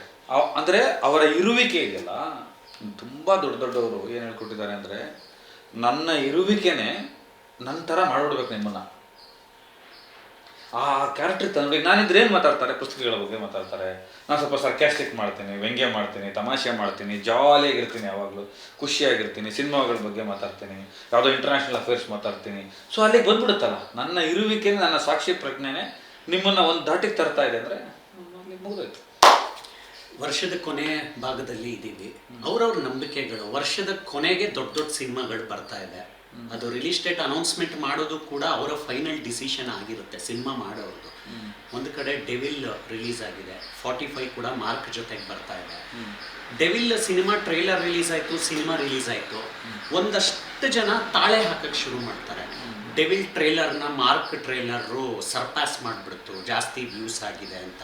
ಮತ್ತು ಕೆಲವೊಂದಷ್ಟು ವಾರ್ಗಳನ್ನು ನೀವು ನೋಡಿರ್ತೀರ ಸೋಷಿಯಲ್ ಮೀಡಿಯಾದಲ್ಲಿ. ಆದರೆ ಸಿನಿಮಾ ಅನ್ನೋದು ಯಾವಾಗಲೂ ಕೊಲಾಬ್ರೇಟಿವ್ ವರ್ಕೇ ಆಗಿರುತ್ತೆ. ಅವ್ರವ್ರ ಸಿನಿಮಾ ಅವ್ರವ್ರು ಮಾಡ್ತಾರೆ. ಸಿನಿಮಾ ಚೆನ್ನಾಗಿದ್ರೆ ನಿಲ್ಲುತ್ತೆ, ಇಲ್ಲಾಂದರೆ ಫ್ಲಾಪ್ ಆಗುತ್ತೆ. ಈ ಸಂದರ್ಭದಲ್ಲಿ ಸುದೀಪ್ ಸರ್ ಒಂದು ಮಾತು ಹೇಳಿದ ನೆನಪಾಯ್ತು ನನಗೆ, ದರ್ಶನ್ ಅವರ ವಿಚಾರವಾಗಿ. ಅವರು ಒಳಗಡೆ ಇದ್ದರೂ ಕೂಡ ಯಾರೋ ಕೆಟ್ಟ ಪರಿಸ್ಥಿತಿಯಲ್ಲಿ ಇದ್ದಾರೆ ಅಂದರೆ ಆ ಬೆಂಕಿಯಲ್ಲಿ ನಮ್ಮ ಅಡುಗೆ ಮಾಡ್ಕೊಳ್ಳೋದು ಬೇಡ ಅಂತ. ಈ ಸಿನಿಮಾ ವಾರಗಳು ನಮ್ಮ ಕನ್ನಡ ಚಿತ್ರರಂಗಕ್ಕೆ ಬೇಕಾಗಿಲ್ಲ. ಕನ್ನಡ ಚಿತ್ರರಂಗಕ್ಕಲ್ಲ, ಈ ಜಗತ್ತಿಗೆ ವಾರಗಳು ಬೇಕಾಗಿಲ್ಲ. ನಿಮಗೆ ರಾಮಾಯಣ ಮಹಾಭಾರತ ವೇದಗಳ ಕಾಲದಿಂದಲೂ ಈ ಜಗತ್ತಿನ ಅತಿ ದೊಡ್ಡ ಸಮಸ್ಯೆ ಏನು ಅಂದರೆ, ತನ್ನದಲ್ಲದ ವಿಚಾರನ ತಂದು ಅಂದ್ಕೊಂಡು ಕೆಲವರು ಮಧ್ಯದಲ್ಲಿ ಇರ್ತಾರಲ್ಲ, ಅವ್ರು ಮಾಡೋ ಸಮಸ್ಯೆಗಳಿಂದ ಇದಾಗೋದು. ಈಗ ಯಾರಿಗೆ ಬೇಕಾಗಿದೆ? ಈಗ ನಿಮಗೆ ಡೆವಿಲ್ ಮತ್ತು ಇದಕ್ಕೆ ಬರ್ತೀವಿ. ವ್ಯೂಸ್ ಜಾಸ್ತಿ ಆದರೆ ತಪ್ಪ, ಅಥವಾ ವ್ಯೂಸ್ ಕಡಿಮೆ ಆಗಿರೋದು ಅವ್ರ ತಪ್ಪ? ಇದ್ಯಾವುದೋ ವಿಷಯ ಅಲ್ಲ. ಇದೆಲ್ಲವೂ ಕಾರ್ಪೊರೇಟ್ ಸೆಕ್ಟರಲ್ಲಿ ಇದನ್ನು ಒಂದು ಆಲ್ಗೆರಿದಮಲ್ಲಿ ಮಾಡೋರಿಗೆ, ಡಿಜಿಟಲ್ ಸೋಷಿಯೋ ಅನಿಮಲಲ್ಲಿರೋರಿಗೆ ಗೊತ್ತಿರುತ್ತೆ ಇದು ಹೇಗಾಗುತ್ತೆ, ಎಷ್ಟು ದಿನ ನೋಡ್ತಾರೆ, ಒಂದು ಗ್ರಾಫ್ ಬರುತ್ತೆ, ಯೂಟ್ಯೂಬ್ ಸ್ಟುಡಿಯೋಸ್ ಇರುತ್ತೆ, ಎಲ್ಲ ಇರುತ್ತೆ. ಯಾಕೆ ದ್ವೇಷಿಸ್ಬೇಕು ನೀವು ಒಬ್ಬರನ್ನ? ಈಗ ದರ್ಶನ್ ಅವರು ಜೈಲಲ್ಲಿದ್ದಾರೆ. ಯಾಕೆ ಜೈಲಲ್ಲಿದ್ದಾರೆ? ಅವರು ವೈಯಕ್ತಿಕವಾದ ಒಂದು ಜೀವನದಲ್ಲಿ ಅವರು ಮಾಡ್ಕೊಂಡಿರ್ತಕ್ಕಂಥ, ಅವರೇ ಪ್ರತಿನಿಧಿಸಿರ್ತಕ್ಕಂಥ ಒಂದು ಘಟನೆಯಿಂದ ಜೈಲಲ್ಲಿದ್ದಾರೆ. ಅದು ನ್ಯಾಯಾಲಯದಲ್ಲಿ ನಡೀತಾ ಇದೆ. ಮಾತನಾಡಬೇಕಾದವರೆಲ್ಲ ಮಾತನಾಡ್ತಾ ಇದ್ದಾರೆ. ವಕೀಲರು, ನ್ಯಾಯಾಲಯ, ಸರ್ಕಾರ, ಪೊಲೀಸು, ಬಂದಿಖಾನೆ ಇಲಾಖೆ ಎಲ್ಲ ಮಾಡ್ತಾ ಇದೆ. ನಾವು ಮಾತಾಡೋ ಅವಶ್ಯಕತೆ ಇಲ್ಲ. ಏನಾರು ಅನ್ಯಾಯ ನಾನು ಮಾತಾಡ್ತೀನಿ, ಇನ್ನೊಬ್ಬರು ಮಾತಾಡ್ತಾರೆ. ಸೊ ಅದಕ್ಕೆ ನ್ಯಾಯಾಲಯ ಏನು ತೀರ್ಪು ಕೊಡುತ್ತೆ ಅದರಂತೆ ನಾವು ತಾಳ್ಮೆಯಿಂದ ಕಾಯಬೇಕು. ಆದರೆ ಒಂದು ಕಲಾ ಜೀವನ ಅದಲ್ವಲ್ಲ. ಇದೇ ದರ್ಶನ್ ಅವರು ಒಂದು ಲೈಟ್ ಬಾಯಿಂದ, ತುಗುದೀಪ ಶ್ರೀನಿವಾಸ್ ಅವರು ವರ್ಸಟೈಲ್ ಆ್ಯಕ್ಟ್ರು. ಅವರು ನರಸಿಂಹರಾಜು ಅವರು ಇರ್ಬೋದು, ಸುಂದರ ಕೃಷ್ಣ ಅರಸು ಇರ್ಬೋದೆಲ್ಲ. ಅವಾಗೆಲ್ಲ ಅವ್ರ ಕಾಲದಲ್ಲಿ ಅವ್ರ ಮಕ್ಕಳನ್ನ ಹೀರೋ ಮಾಡಬೇಕು, ಈ ಥರದ್ದೆಲ್ಲ ನೆಪೋಟಿಸಮ್ ಇಲ್ಲದ ಕಾಲಘಟ್ಟ ಅದು. ಅವ್ರು ಬಂದು ಒಬ್ಬ ಲೈಟ್ ಬಾಯ್ ಆಗಿ, ಆಮೇಲೆ ವಿಲನ್ ಆಗಿ ಸಿನಿಮಾ ಮಾಡಿಕೊಂಡು ಇಲ್ಲಿ ತನಕ ನಿಜವಾಗ್ಲೂ ಸಾಧನೆ ರೀ. ಇದು ಕಷ್ಟಪಟ್ಟಿದ್ದಾರೆ ಅವರು ಈ ಜಾಗಕ್ಕೆ ಬರೋದಕ್ಕೆ. ಸರಿ, ಅವ್ರದ್ದು ವೈಯಕ್ತಿಕ ಕ್ಯಾರೆಕ್ಟರೈಸೇಷನ್ ಕಾರಣಕ್ಕೋ, ಗುಣಗಳ ಕಾರಣಕ್ಕೋ, ಇನ್ನೇನಕ್ಕೋ ನನಗೆ ಗೊತ್ತಿಲ್ಲ. ಯಾಕಂದ್ರೆ ನನಗೆ ಹತ್ತಿರದ ಅವ್ರನ್ನ ಇಷ್ಟತ್ರಿಂದ ನಾನು ನೋಡಿಲ್ಲ. ಹಾಗಾಗಿ ಪತ್ರಕರ್ತನಾಗಿ, ರೈಟ್ರಾಗಿ, ನಾವು ಲಂಕೇಶ್ ಪತ್ರಕ್ಕೆ ಸಿನಿಮಾ ಮಾಡುವಾಗ ಇಂದ್ರಜಿತ್ ಅವ್ರ ಜೊತೆ ಆವಾಗ ಒಂದು ಸ್ವಲ್ಪ ನೋಡಿದ್ದು, ಎಲ್ಲೋ ಸಿಕ್ಕದಾಗ ಭೇಟಿ ಆಗಿರೋದು, ಆ ಥರದ್ದು ಒಂದಷ್ಟು ಅವ್ರ ತಮ್ಮಂದು ಇರೋದು ನೋಡಿದ್ದೀವಿ. ಅಷ್ಟು ಬಿಟ್ಟರೆ ಅವ್ರು ಜೈಲಿಗೆ ಹೋಗಿದ್ದಾರೆ. ಅದು ನೋಡ್ಕೊಳ್ಳೋಕ್ಕೆ ನ್ಯಾಯಾಲಯ, ಅದಕ್ಕೂ ಸಿನಿಮಾಗೂ ಏನು ಸಂಬಂಧ? ಈ ಜಗತ್ತಿನ ಅತಿ ದೊಡ್ಡ ಸಮಸ್ಯೆನೇ ಅವನ ವೈಯಕ್ತಿಕ ಜೀವನದಲ್ಲಾಗೋ ತಲ್ಲಣಗಳನ್ನು ಅವನು ಮಾಡಿರೋ ಸಾಧನೆಗಳಿಗೆ ಕಂಪೇರ್ ಮಾಡೋದು. ಈಗ ನೀವು ಜಿನ್ನೆ ಒಂದು ಮಾತು ಹೇಳ್ತಾನೆ, ನಾವು ಎಷ್ಟು ಚೆನ್ನಾಗಿ ಹೇಳಿದ್ದಾನೆ ಅಂದರೆ, ಈ ಪದ್ಯಗಳನ್ನು ಬರೆದವನ ಹೆಸರು ಪ್ರಕಟಿಸದೆ ಹೋದರೆ ಇವು ಹೂಗುಚ್ಛಗಳು, ಪ್ರಕಟಿಸಿರುವ ಕಾರಣಕ್ಕಾಗಿ ಮುಳ್ಳುಗಳಾಗಿ ಕಾಣುತ್ತೇವೆ ಅಂತ. ಅಂದರೆ ಇದನ್ನು ನಾನು ಬರೆದಿದ್ದೀನಿ ಅನ್ನೋ ಕಾರಣಕ್ಕೆ ನೀನು ದ್ವೇಷ ಮಾಡೋದಾದರೆ ಅದರ ಕಂಟೆಂಟು, ಅದ್ರ ಕ್ರಿಯಾಶೀಲತೆ ಬಗ್ಗೆ ನಿನಗೆ ಗೌರವ ಇಲ್ಲ ಅಂತ ಆಯಿತು. So you are talking about volume, quality ಅಲ್ಲ. ನಿನಗೆ ಬೇಕಾಗಿರೋದು ಸೌಂಡು, ಅದರ ವಾಲ್ಯೂಮ್ ಏನಿದೆ, ಅದು ಯಾವ ಗಾತ್ರದಲ್ಲಿದೆ ಅನ್ನೋದು ಬೇಕಾಗಿಲ್ಲ. ಸೊ ಯಾಕೆ ದ್ವೇಷಿಸಬೇಕು? ಆಮೇಲೆ ಅವ್ರದ್ದೊಂದು ಪಾಲಿಸಿ ಇದೆ, ನನಗೆ ತುಂಬ ಪರ್ಸ್ನಲಾಗಿ ಹೇಳ್ತೀನಿ. ನನ್ನ ಅವರ ನಡುವೆ ನೂರು ನಡೆದಿರ್ಬೋದು. ನಿನಗೆ ಅಗತ್ಯ ಇಲ್ಲ, ನಿನಗೆ ಅಂದರೆ ಯಾರಿಗೂ ಅಗತ್ಯ ಇಲ್ಲ. ನೋಬಡಿಗೆ ಸಂಬಂಧ, ನಂದು ಮಾತ್ರ ಅದು. ನಾನೂ ಸರಿ ಇದ್ದೀನಿ, ಅವನು ಸರಿ ಇದ್ದಾನೆ, ಅವ್ರದ್ದು ಲೈನು. ಅದನ್ನು ನಾವಿಬ್ಬರು ಒಟ್ಟಿಗೆ ಸರಿ ಇಲ್ಲ, ನಾವಿಬ್ಬರು ಒಟ್ಟಿಗೆ ಸರಿ ಇಲ್ಲ ಅನ್ನೋದೇ ಅಂತಿಮ ಇದು. ಅವರು ಸರಿ ಇದ್ದಾರೆ, ನಾವು ಸರಿ ಇದ್ದೀವಿ. ಸೊ ಬಿಟ್ಬಿಡೋಣ ವಿಚಾರ ಅಲ್ಲಿಗೆ. ಈಗ no opinion is also a opinion. ನನಗೆ ಕಾರ್ತಿಕ್ ಅವ್ರ ಬಗ್ಗೆ ಯಾವುದೇ ಅಭಿಪ್ರಾಯ ಇಲ್ಲ ಅನ್ನೋದು ಅಭಿಪ್ರಾಯ. ಅಭಿಪ್ರಾಯ ಏನೋ ಸರಿ ಇಲ್ಲ ಅಂದಾಗ ಮೌನವಾಗಿದ್ಬಿಡೋಣ. ರೀ, ನಿಮಗೆ ಒಂದು ಮಾತು ಹೇಳ್ತೀನಿ. ಕಾಟೇರ ಸಿನಿಮಾ ನೋಡಬೇಕು ಅಂತ ರಾಕ್ಲಿನ್ ವೆಂಕಟೇಶ್ ಅವರು, ಸೀನಿಯರ್ ಪ್ರೊಡ್ಯೂಸರ್ ಅವ್ರು ಹೇಳಿದಾಗ ನಾನು ಜೊತೆಲಿದ್ದೆ. ಎಷ್ಟು ಪ್ರಿಪ್ರೇಷನ್ ಮಾಡ್ಕೊಂಡು ಸಿನಿಮಾ ನೋಡೋರು ಗೊತ್ತಾಯಿತು. ಮನದ ಕಡಲು ಯೋಗರಾಜ್ ಭಟ್ರು ಸಿನಿಮಾ ಬಂದು ನೋಡಿರ್ಬೋದು, ಯಾವುದೋ ನಮ್ಮ ಋಷಿ ಸಿನಿಮಾ ಇರ್ಬೋದು, ನಮ್ಮ ಸುನಿ ಸಿನಿಮಾ ಇರ್ಬೋದು, ಹೊಯ್ಸಳ ಧನಂಜಯ ಅವ್ರ ಸಿನಿಮಾ ಇರ್ಬೋದು, ಅಥವಾ ನಂದೇ ಸಿನಿಮಾ ಮಾಯಾವಿ ಇರ್ಬೋದು. ಅಷ್ಟೇ ಪ್ರೀತಿಯಿಂದ ಅಲ್ಲಿ ದರ್ಶನ್ನು ಅಥವಾ ಏನೋ ಒಂದು ಖೇದ ಏನೂ ನೋಡಲಿಲ್ಲ, ಸಿನಿಮಾ ನೋಡಿದ್ರು ಅಷ್ಟು ಡೀಟೇಲಾಗಿ ಬರೆದ್ರು. ಇದೇ ದರ್ಶನ್ ಅವ್ರಿಗೆ ಹೊಸಪೇಟೆಯಲ್ಲಿ ಆ ಚಪ್ಪಲಿ ಘಟನೆ ನಡೆದಾಗ ಪತ್ರ ಬರೆದ್ರು. ಅಲ್ಲಿ ಏನಿದೆ ವೈಯಕ್ತಿಕ ದ್ವೇಷ? ಅಥವಾ ನಾನು ಒಬ್ಬ ಸೀನಿಯರ್ ಕಲಾವಿದ, ಆತ ನನ್ನ ಬೆನ್ನಿಂದೆ ಬಂದಿರೋ ಒಬ್ಬ ಕಲಾವಿದ, ನಾನು ಸಪೋರ್ಟ್ ಮಾಡಬೇಕು, ಇಷ್ಟೇ ತಾನೇ ಇದ್ದಿದ್ದು. ನಮ್ಮಲ್ಲಿ ಯಾಕೆ ದಾದಾವ್ರನ್ನ ನಾವು ಅಷ್ಟು ಲವ್ ಮಾಡ್ತೀವಿ ಅಣ್ಣನ ಅಂತಂದರೆ ಅವ್ರನ್ನ ಹಚ್ಕೋತೀವಿ ಈ ಕಾರಣಗಳಿಗೆ. ಅಲ್ಲೇನು ಕಾಟೇರ ಬಗ್ಗೆ ಬರೆಯುವಾಗ ಏನು ಕಾಣ್ತಾ ಇತ್ತು, ಅಥವಾ ಹೊಸಪೇಟೆ ಇಶ್ಯೂ ನಡೆದಾಗ ಏನು ಕಾಣ್ತಾ ಇತ್ತು? ಸೊ ಏನಾಗಿದೆ ಅಂದರೆ ಅವರಿಬ್ಬರು ದೊಡ್ಡವರಿದ್ದಾರೆ, ಸಾಧಕರಿದ್ದಾರೆ, ಅವರಿಬ್ಬರಿಗೂ ಒಂದಷ್ಟು ವರ್ಷಗಳ ಅನುಭವ ಇದೆ, ಜೀವನ ಗೊತ್ತಿರೋದ್ರಿಂದ ಅವರವ್ರದ್ದನ್ನು ಅವರೇ ಮಾತಾಡ್ತಾರೆ, ನಾವು ಮಾತಾಡ್ತಾ ಇರೋದೇ ಬೆಟರ್. ನನಗಂತೂ ಈ ಕಡೆಯಿಂದ ಅದು ಕಂಡೇ ಇಲ್ಲ. ಡೆವಿಲ್ ವರ್ಸಸ್ ಮಾರ್ಕ್ ಎಲ್ಲ ಕಾಣೋದಿಲ್ಲ. 45 ಅದು ಸಿನಿಮಾ. ಈಗ ಅವರು ಯಾವುದೋ ಡೇಟಿಗೆ ಬರಬೇಕಾಗಿತ್ತು, ಬರ್ತಾ ಇದ್ದಾರೆ. ಅರ್ಜುನ್ ಜನ್ಯ ಯಾರು ಒಂದ್ಸಗಿ, ಶಿವಣ್ಣ ಯಾರು, ಉಪ್ಪಿ ಸಾರು ಯಾರು? ಶಿವಣ್ಣನ ನಮ್ಮಣ್ಣ ಅಲ್ವಾ, ಉಪ್ಪಿ ಸಾರು ಒಂದು ಸ್ಟ್ಯಾಂಡರ್ಡ್ ಅಲ್ವಾ ಕರ್ನಾಟಕಕ್ಕೆ. ರಾಜ್ ಶೆಟ್ಟಿ ಅವರು ಒಬ್ಬ ಇದಲ್ವಾ, ಅವ್ರ ಸಿನಿಮಾ ಅಲ್ವಾ, ಬರಬೇಕು. ಒಳ್ಳೆ ಸರಿ ಹೋಗ್ತಾ ಇದೆಯಲ್ಲ. ನಿಮಗೆ 100 ಜನ ನಿಮ್ಮನ್ನ ಒಂದು ಹಬ್ಬಕ್ಕೆ ಕರೀತಾರೆ ಅಂತ ಇಟ್ಕೊಳ್ಳಿ. ನೀವು ಒಂದು 2 ಜನರು 3 ಜನರ ಮನೆಗಾರ ಹೋಗಿ ಬರಲ್ವ ಅವತ್ತು ನೀವು? ಅಂದರೆ ಅಟೆಂಡ್ ಮಾಡಬೇಕಪ್ಪ ಊಟಕ್ಕೆ ಅಂತ. ಒಂದು ಮನೇಲಿ ಸ್ವಲ್ಪ ಹೋಳಿಗೆ ಜಾಸ್ತಿ ತಿನ್ಬೋದು, ಇನ್ನೊಂದು ಮನೇಲಿ ಇಲ್ಲ ಅಲ್ಲಿ ಸ್ವಲ್ಪ ಪೀಸ್ ಜಾಸ್ತಿ ತಿಂತೀನಿ, ಇಲ್ಲಿ ಸ್ವಲ್ಪ ಅನ್ನ ಊಟ ಮಾಡಿದ್ರೆ ಒಂದು ಜ್ಯೂಸ್ ಕುಡಿತೀನಿ ಅನ್ಬೋದು. ಬಟ್ ಎಲ್ಲರ ಮನೆಗೆ ಅಟೆಂಡ್ ಆಗ್ತಿರಲ್ವ, ಆಗುವಾಗ ಆ ರುಚಿ ಗೊತ್ತಾಗುತ್ತಲ್ವ. ಸೊ ಇದನ್ನು ಹಂಗೆ ಹಬ್ಬವಾಗಿ ತಗೊಳ್ಳಿ, ಸಡಗರವಾಗಿ ತಗೊಳ್ಳಿ. ಮುಜುಗರವಾಗಿ ಯಾಕೆ ತಗೋತಾ ಇದ್ದೀರಾ, ಅಥವಾ ಸ್ಪರ್ಧೆಯಾಗಿ ಯಾಕೆ ತಗೋತಾ ಇದ್ದೀರಾ? ತಗೊಳ್ಳೇ ಬಿಡಿ. ಅದನ್ನು ಸೋಷಿಯಲ್ ಮೀಡಿಯಾದಲ್ಲಿ ಕೆಲವರು ಮಾತಾಡ್ತಾರೆ, keyboard warriors, let them do. ಅವ್ರ ಪಾಪ ಅವ್ರಿಗಿರೋ ಕೋಪ, ಅವ್ರಿಗಿರೋ ತಲ್ಲಣಗಳು, ಅವ್ರಿಗಿರೋ ಸಿಟ್ಟು ಎಲ್ಲ ನಮ್ಮಂಥವ್ರ ಮೇಲೆ ಬೈಕೊಂಡೇ ಕಳ್ಕೋಬೇಕು. ಒಂದು ಲೆಕ್ಕದಲ್ಲಿ ನಮ್ಮಂಥವ್ರೆಲ್ಲರೂ ಕೂಡ ಅವ್ರ ಬದುಕಿಗೆ ತುಂಬ ಆಧಾರ. ಯಾಕೆಂದರೆ ನಮ್ಮನ್ನು ಬೈದವ್ರು ಸರಿಗೋಗ್ಬಿಡ್ತಾರೆ. ಅವ್ರಿಗೆ ಅನ್ನೋಯಿಂಗ್ಲಿ ಈಗ ನೋಡಿ ಇದಕ್ಕೂ ಕೆಳಗಡೆ ಹಾಕಿರ್ತಾರೆ, ಮಗನೇ ಅವ್ರ ಬಗ್ಗೆ ಮಾತಾಡ್ತೀವಿ, ಇದ್ರ ಬಗ್ಗೆ ಮಾತಾಡ್ತಿದ್ವಿ, ಇದೇನು ಅಂತ. ಇಷ್ಟೇ ವಿಷಯ ಇರೋದು. ಯಾವುದನ್ನು ಎಷ್ಟು ಪ್ರಿಯಾರಿಟಿ ಕೊಡ್ತಾ ಇದ್ದೀರಾ ಅನ್ನೋದ್ರ ಮೇಲೆ ನಿಮ್ಮ ಜೀವನ ಇದೆ ಅಷ್ಟೇ. ನೀವು ಏನು ಡಿಸೈರ್, ನಿಮ್ಮನ್ನು ನೀವು ಎಲ್ಲಿ ಕೂರಿಸ್ಕೊತಾ ಇದ್ದೀರಾ, ಯಾವ ಜಾಗಕ್ಕೆ ಕೂರಿಸ್ಕೊತಾ ಇದ್ದೀರಾ ಅನ್ನೋದ್ರ ಮೇಲೆ. ನಾನು ಇಲ್ಲಿ ಕೂರಿಸ್ಕೊಂಡಿದ್ದೀನಿ, ನನಗೆ ತುಂಬ ಪ್ರೀತಿ ಅದು, ನಾನು ತುಂಬ ಪ್ರೀತಿಯಿಂದ ಮಾಡ್ತೀನಿ ಏನು ಮಾಡಿದ್ರು. ಯಾಕಂದರೆ ನನ್ನ ಅಂತರಂಗನ ಶುದ್ಧವಾಗಿ ಇಟ್ಕೊಂಡು ಮಾಡೋವಂಥ ಕೆಲಸನ ನಾನು 5 ವರ್ಷದಿಂದ ಅವ್ರ ಜೊತೆ ಮಾಡ್ಬೋದು. ಅದನ್ನು ತುಂಬ ಪ್ರೀತಿ. ಅವ್ರಿಗೂ ಆ ಕಡೆಯಿಂದ ಅದೇ. ಇದ್ರ ಮೇಲೆ ಏನು ಹೇಳ್ತೀರಾ? ಸುದೀಪ್ ಅವ್ರಿಗೆ ಏನಾದರೂ ಹೇಳ್ಕೊಳಕ್ಕಾಗದೇ ಇರೋ ನೋವಿದೆಯಾ ಒಬ್ಬ ಒಡನಾಡಿಯಾಗಿ? ನಿಮ್ಮ ಅಬ್ಸರ್ವೇಷನ್ ಏನು? ಸರ್ ಇಲ್ಲ ಸರ್, ಏನಂದರೆ ಅದೊಂದು ತೆರೆದ ಪುಸ್ತಕ. ಇದು ನೋವುಗಳಾಗಲಿ ನಂದಾಗಲಿ, ಅವ್ರು ಹೆಂಗೆ ಅಂದರೆ ಏನಾರು ಒಂದು ವಿಷಯ ಹೇಳ್ಕೋಬೇಕು ಅಂದ್ರೆ ಒಂದು ಫಸ್ಟು ಅಕ್ಕನಿಗೆ ವಿಡಿಯೋ ಕಾಲ್ ಮಾಡ್ತಾರೆ. ಕೋರ್ಟ್ಗೆ ಹೋಗ್ತಾಯಿದ್ರು, ಫಸ್ಟ್ ಟೈಮ್ ಒಂದು ಕೇಸ್ ಕೋರ್ಟ್ಗೆ ಹೋಗ್ಬೇಕಾಗಿತ್ತು. ನಾನು 28 ವರ್ಷ ಸಿನಿಮಾ ರಂಗದಲ್ಲಿರೋರನ್ನ ಫಸ್ಟ್ ಟೈಮ್ ಕೋರ್ಟಿಗೆ ಕರ್ಕೊಂಡು ಹೋಗ್ತಾಯಿದ್ವಿ. ಅವ್ರು ಸ್ವಲ್ಪ ಮೆಂಟಲಿ ರೆಡಿ ಮಾಡಬೇಕು, ಅವ್ರಿಗೆ ಗೊತ್ತಾಗಬೇಕು. ಅಂದರೆ ಅವರು ಅಕ್ಕಂಗೆ ವಿಡಿಯೋ ಕಾಲ್ ಮಾಡಿಬಿಟ್ಟು, ಪ್ರೀ ನಾನು ಈ ಕಲರ್ ವೈಟ್ ಹಾಕ್ಕೊಂಡಿದ್ದೀನಿ, ಚೆನ್ನಾಗಿದೆಯಾ, ಒಂದು ಸ್ವಲ್ಪ ಜಡ್ಜಿದ ಗಿಡ ಇನ್ಚೆಕ್ಟ್ ಮಾಡ್ಕೊಂಡು ಕರೆಕ್ಟಾಗಿ ಹೋಗೋಣ ಅಂತ ಹೋಗ್ತಾಯಿದ್ದೀನಿ. ಚಕ್ರಿ ಕೇಳ್ತಾ ಇದ್ದೀನಿ, ಇದು ಕೋರ್ಟು ಸಿನಿಮಾದಲ್ಲಿರುತ್ತೆ ಹಂಗೆ ಇರುತ್ತೆ, ನಾನು ಇವತ್ತು 1-2 ಮಾತು ಆಡಬೇಕು ಅಂತಿದ್ದೀನಿ, ಆಡ್ಬೋದು ಅಂತ. ಅಯ್ಯೋ ಹಂಗೆಲ್ಲ ಮಾಡೋಂಗಿಲ್ಲ, ಇವತ್ತು ಸುಮ್ಮನೆ ಅಟೆಂಡೆನ್ಸ್ ಹೋಗ್ಬೇಕಾಗಿರೋದು ಅಂತ ಹೇಳಿ. ಅವ್ರಿಗೆ ಆ ಸೆನ್ಸೇ ಇಲ್ಲ. ಅದನ್ನು ಒಂದು 100 ಜನ ಕಾಲ್ ಮಾಡ್ತಾರೆ, 100 ಜನ ಕೇಳ್ತಾರೆ.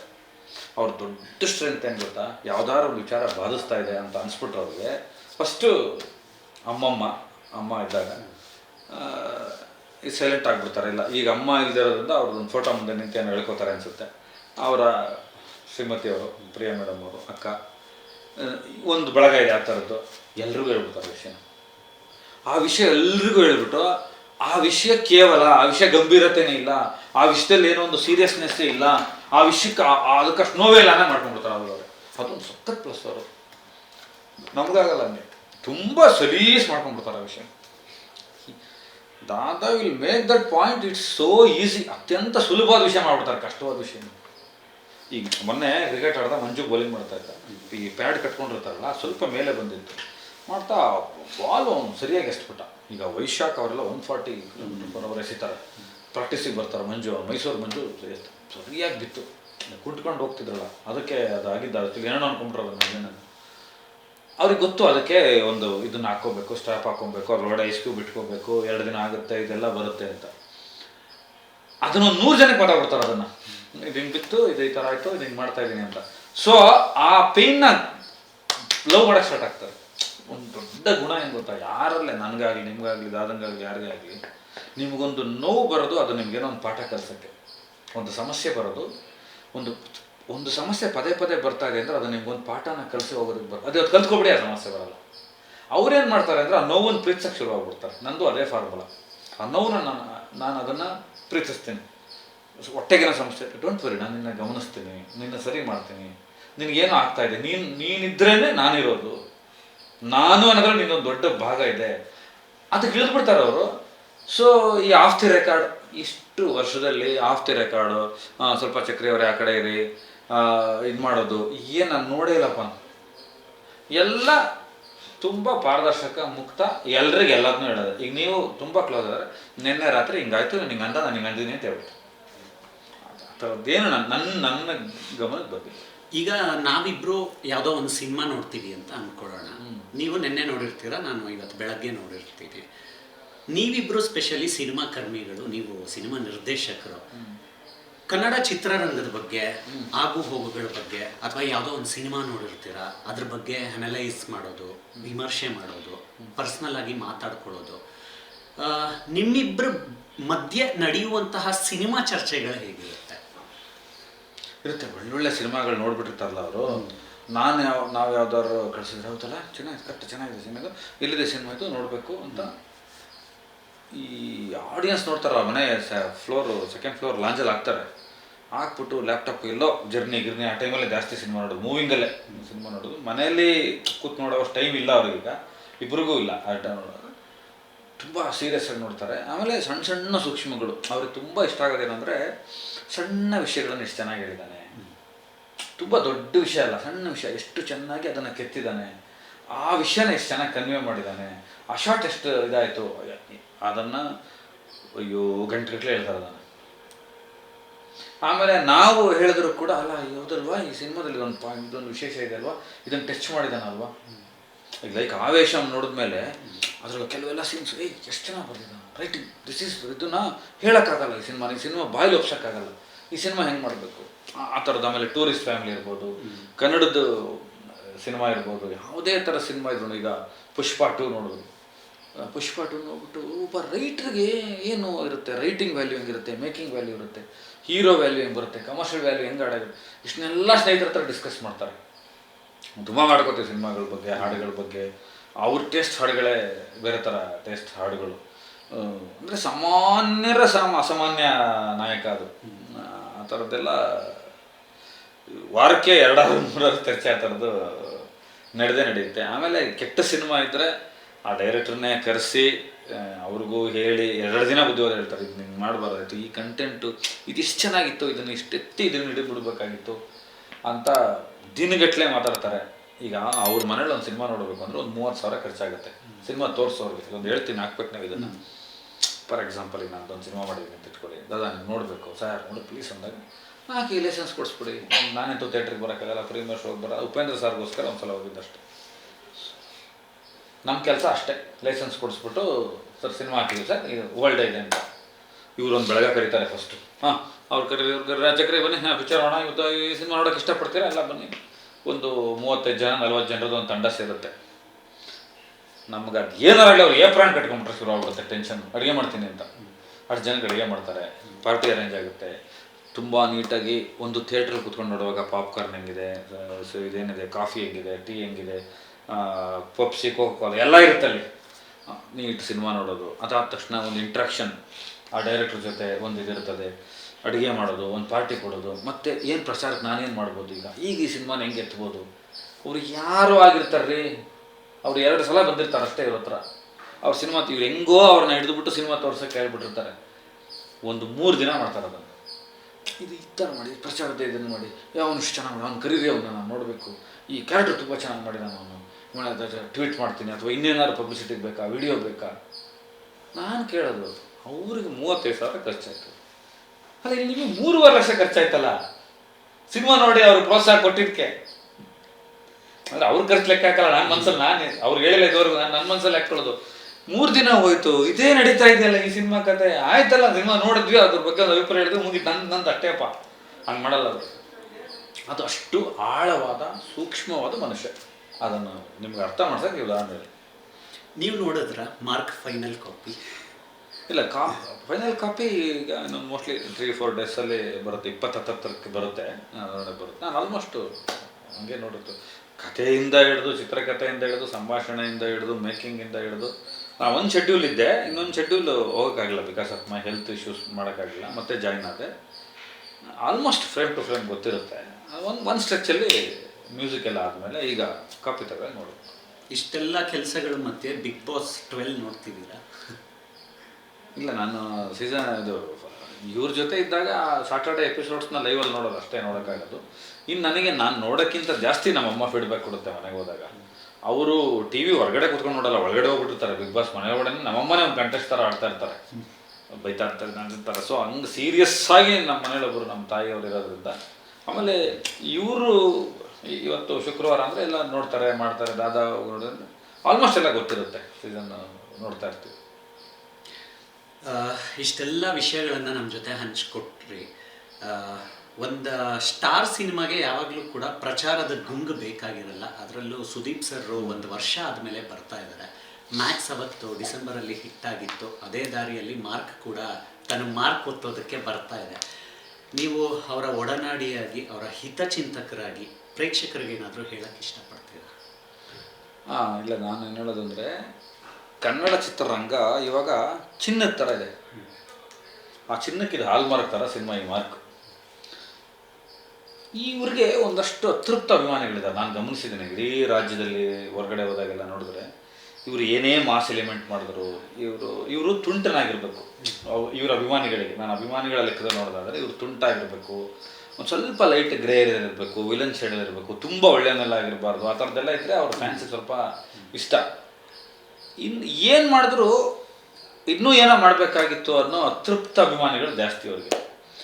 ಈ ಮಾರ್ಕ್ ಸಿನಿಮಾ ಕಿಚ್ಚ ಅವರ ಅತೃಪ್ತ ಅಭಿಮಾನಿಗಳಿಗೆ ಅರ್ಪಣೆ ಆಗಿದೆ ಸಿನಿಮಾ, ಫ್ಯಾನ್ಸ್ ವಿಚಾರದಲ್ಲಿ ನೋಡಿದ್ರೆ.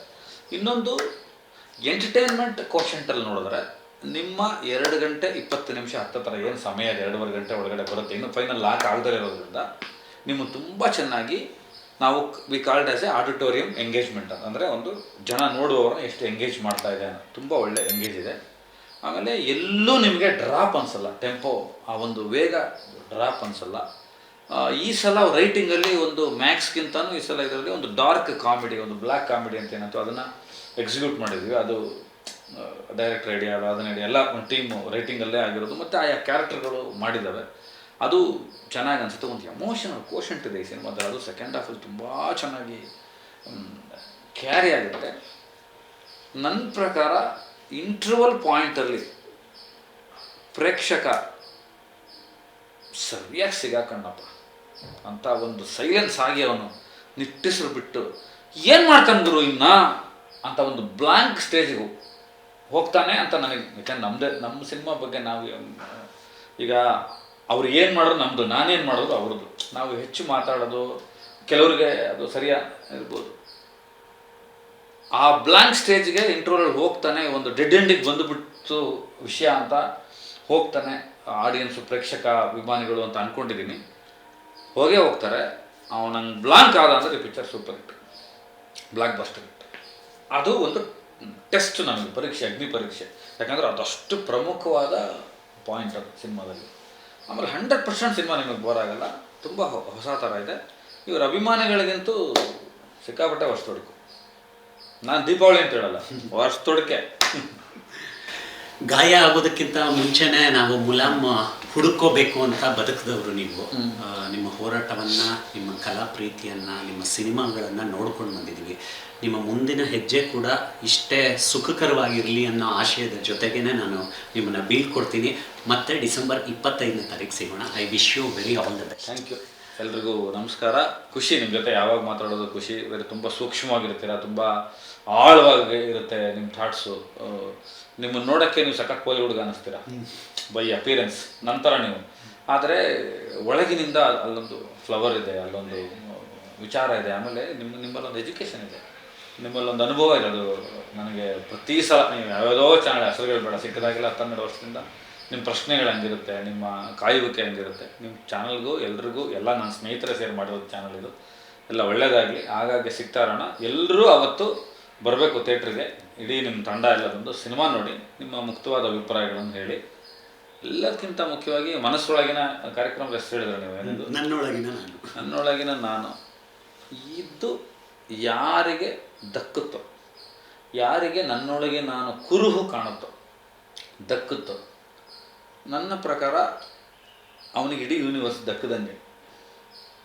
ಆದರೆ ಈ ಕಾರ್ಯಕ್ರಮನ ಇಷ್ಟು ಶಾರ್ಟಾಗಿ, ಇಷ್ಟು ಸಿಂಪಲ್ ಆ್ಯಂಡ್ ಸ್ವೀಟಾಗಿ, ಸಿಹಿಯಾಗಿ ಮುಗಿಸ್ತಾ ಇದ್ದಾರೆ.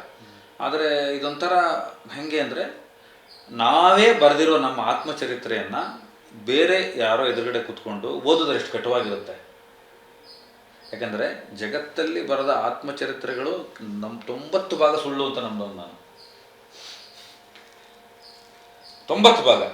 ಇನ್ನೆಲ್ಲ ಒಂದಷ್ಟು ಜನ ಪ್ರಾಮಾಣಿಕರಿರ್ಬೋದು. ಆ ಥರದ್ದೊಂದು ಕಾರ್ಯಕ್ರಮ ಮಾಡಿದ್ದೀರಾ, ಧನ್ಯವಾದಗಳು, ನಮಸ್ಕಾರ. ನೋಡಿದ್ರಲ್ಲ ವೀಕ್ಷಕರೇ, ಚಕ್ರವರ್ತಿ ಚಂದ್ರಚೂಡ್ ಅವರ ಜೀವನ ಗಾಳಿ ನೀರಿನಂತೆ ಶುದ್ಧ. ಗೋ ವಿತ್ ದ ಫ್ಲೋ ಅನ್ನೋವಂಥ ಪ್ರಿನ್ಸಿಪಲ್ಲು ಅವರ ಮಾತುಗಳಲ್ಲಿ, ಅವರ ನಡೆ ನುಡಿ ವಿಚಾರಗಳಲ್ಲಿ ನಮಗೆ ಕಾಣಿಸ್ತಾ ಹೋಯಿತು. ಮುಂದಿನ ವಾರ ಇನ್ನೊಂದು ಅಪರೂಪದ ವ್ಯಕ್ತಿತ್ವದ ಜೊತೆಗೆ ನಾನು ಹಾಜರಾಗ್ತೀನಿ. ಅಲ್ಲಿವರೆಗೂ ನಿಖರವಾದ ಪ್ರಖರವಾದ ಸುದ್ದಿಗಾಗಿ ನೋಡ್ತಾ ಇರಿ ಕರ್ನಾಟಕ ನ್ಯೂಸ್ ಬಿಟ್. ನ್ಯಾಯ ನಮ್ಮೊಂದಿಗೆ, ನಾವು ನಿಮ್ಮೊಂದಿಗೆ. ನಮಸ್ಕಾರ.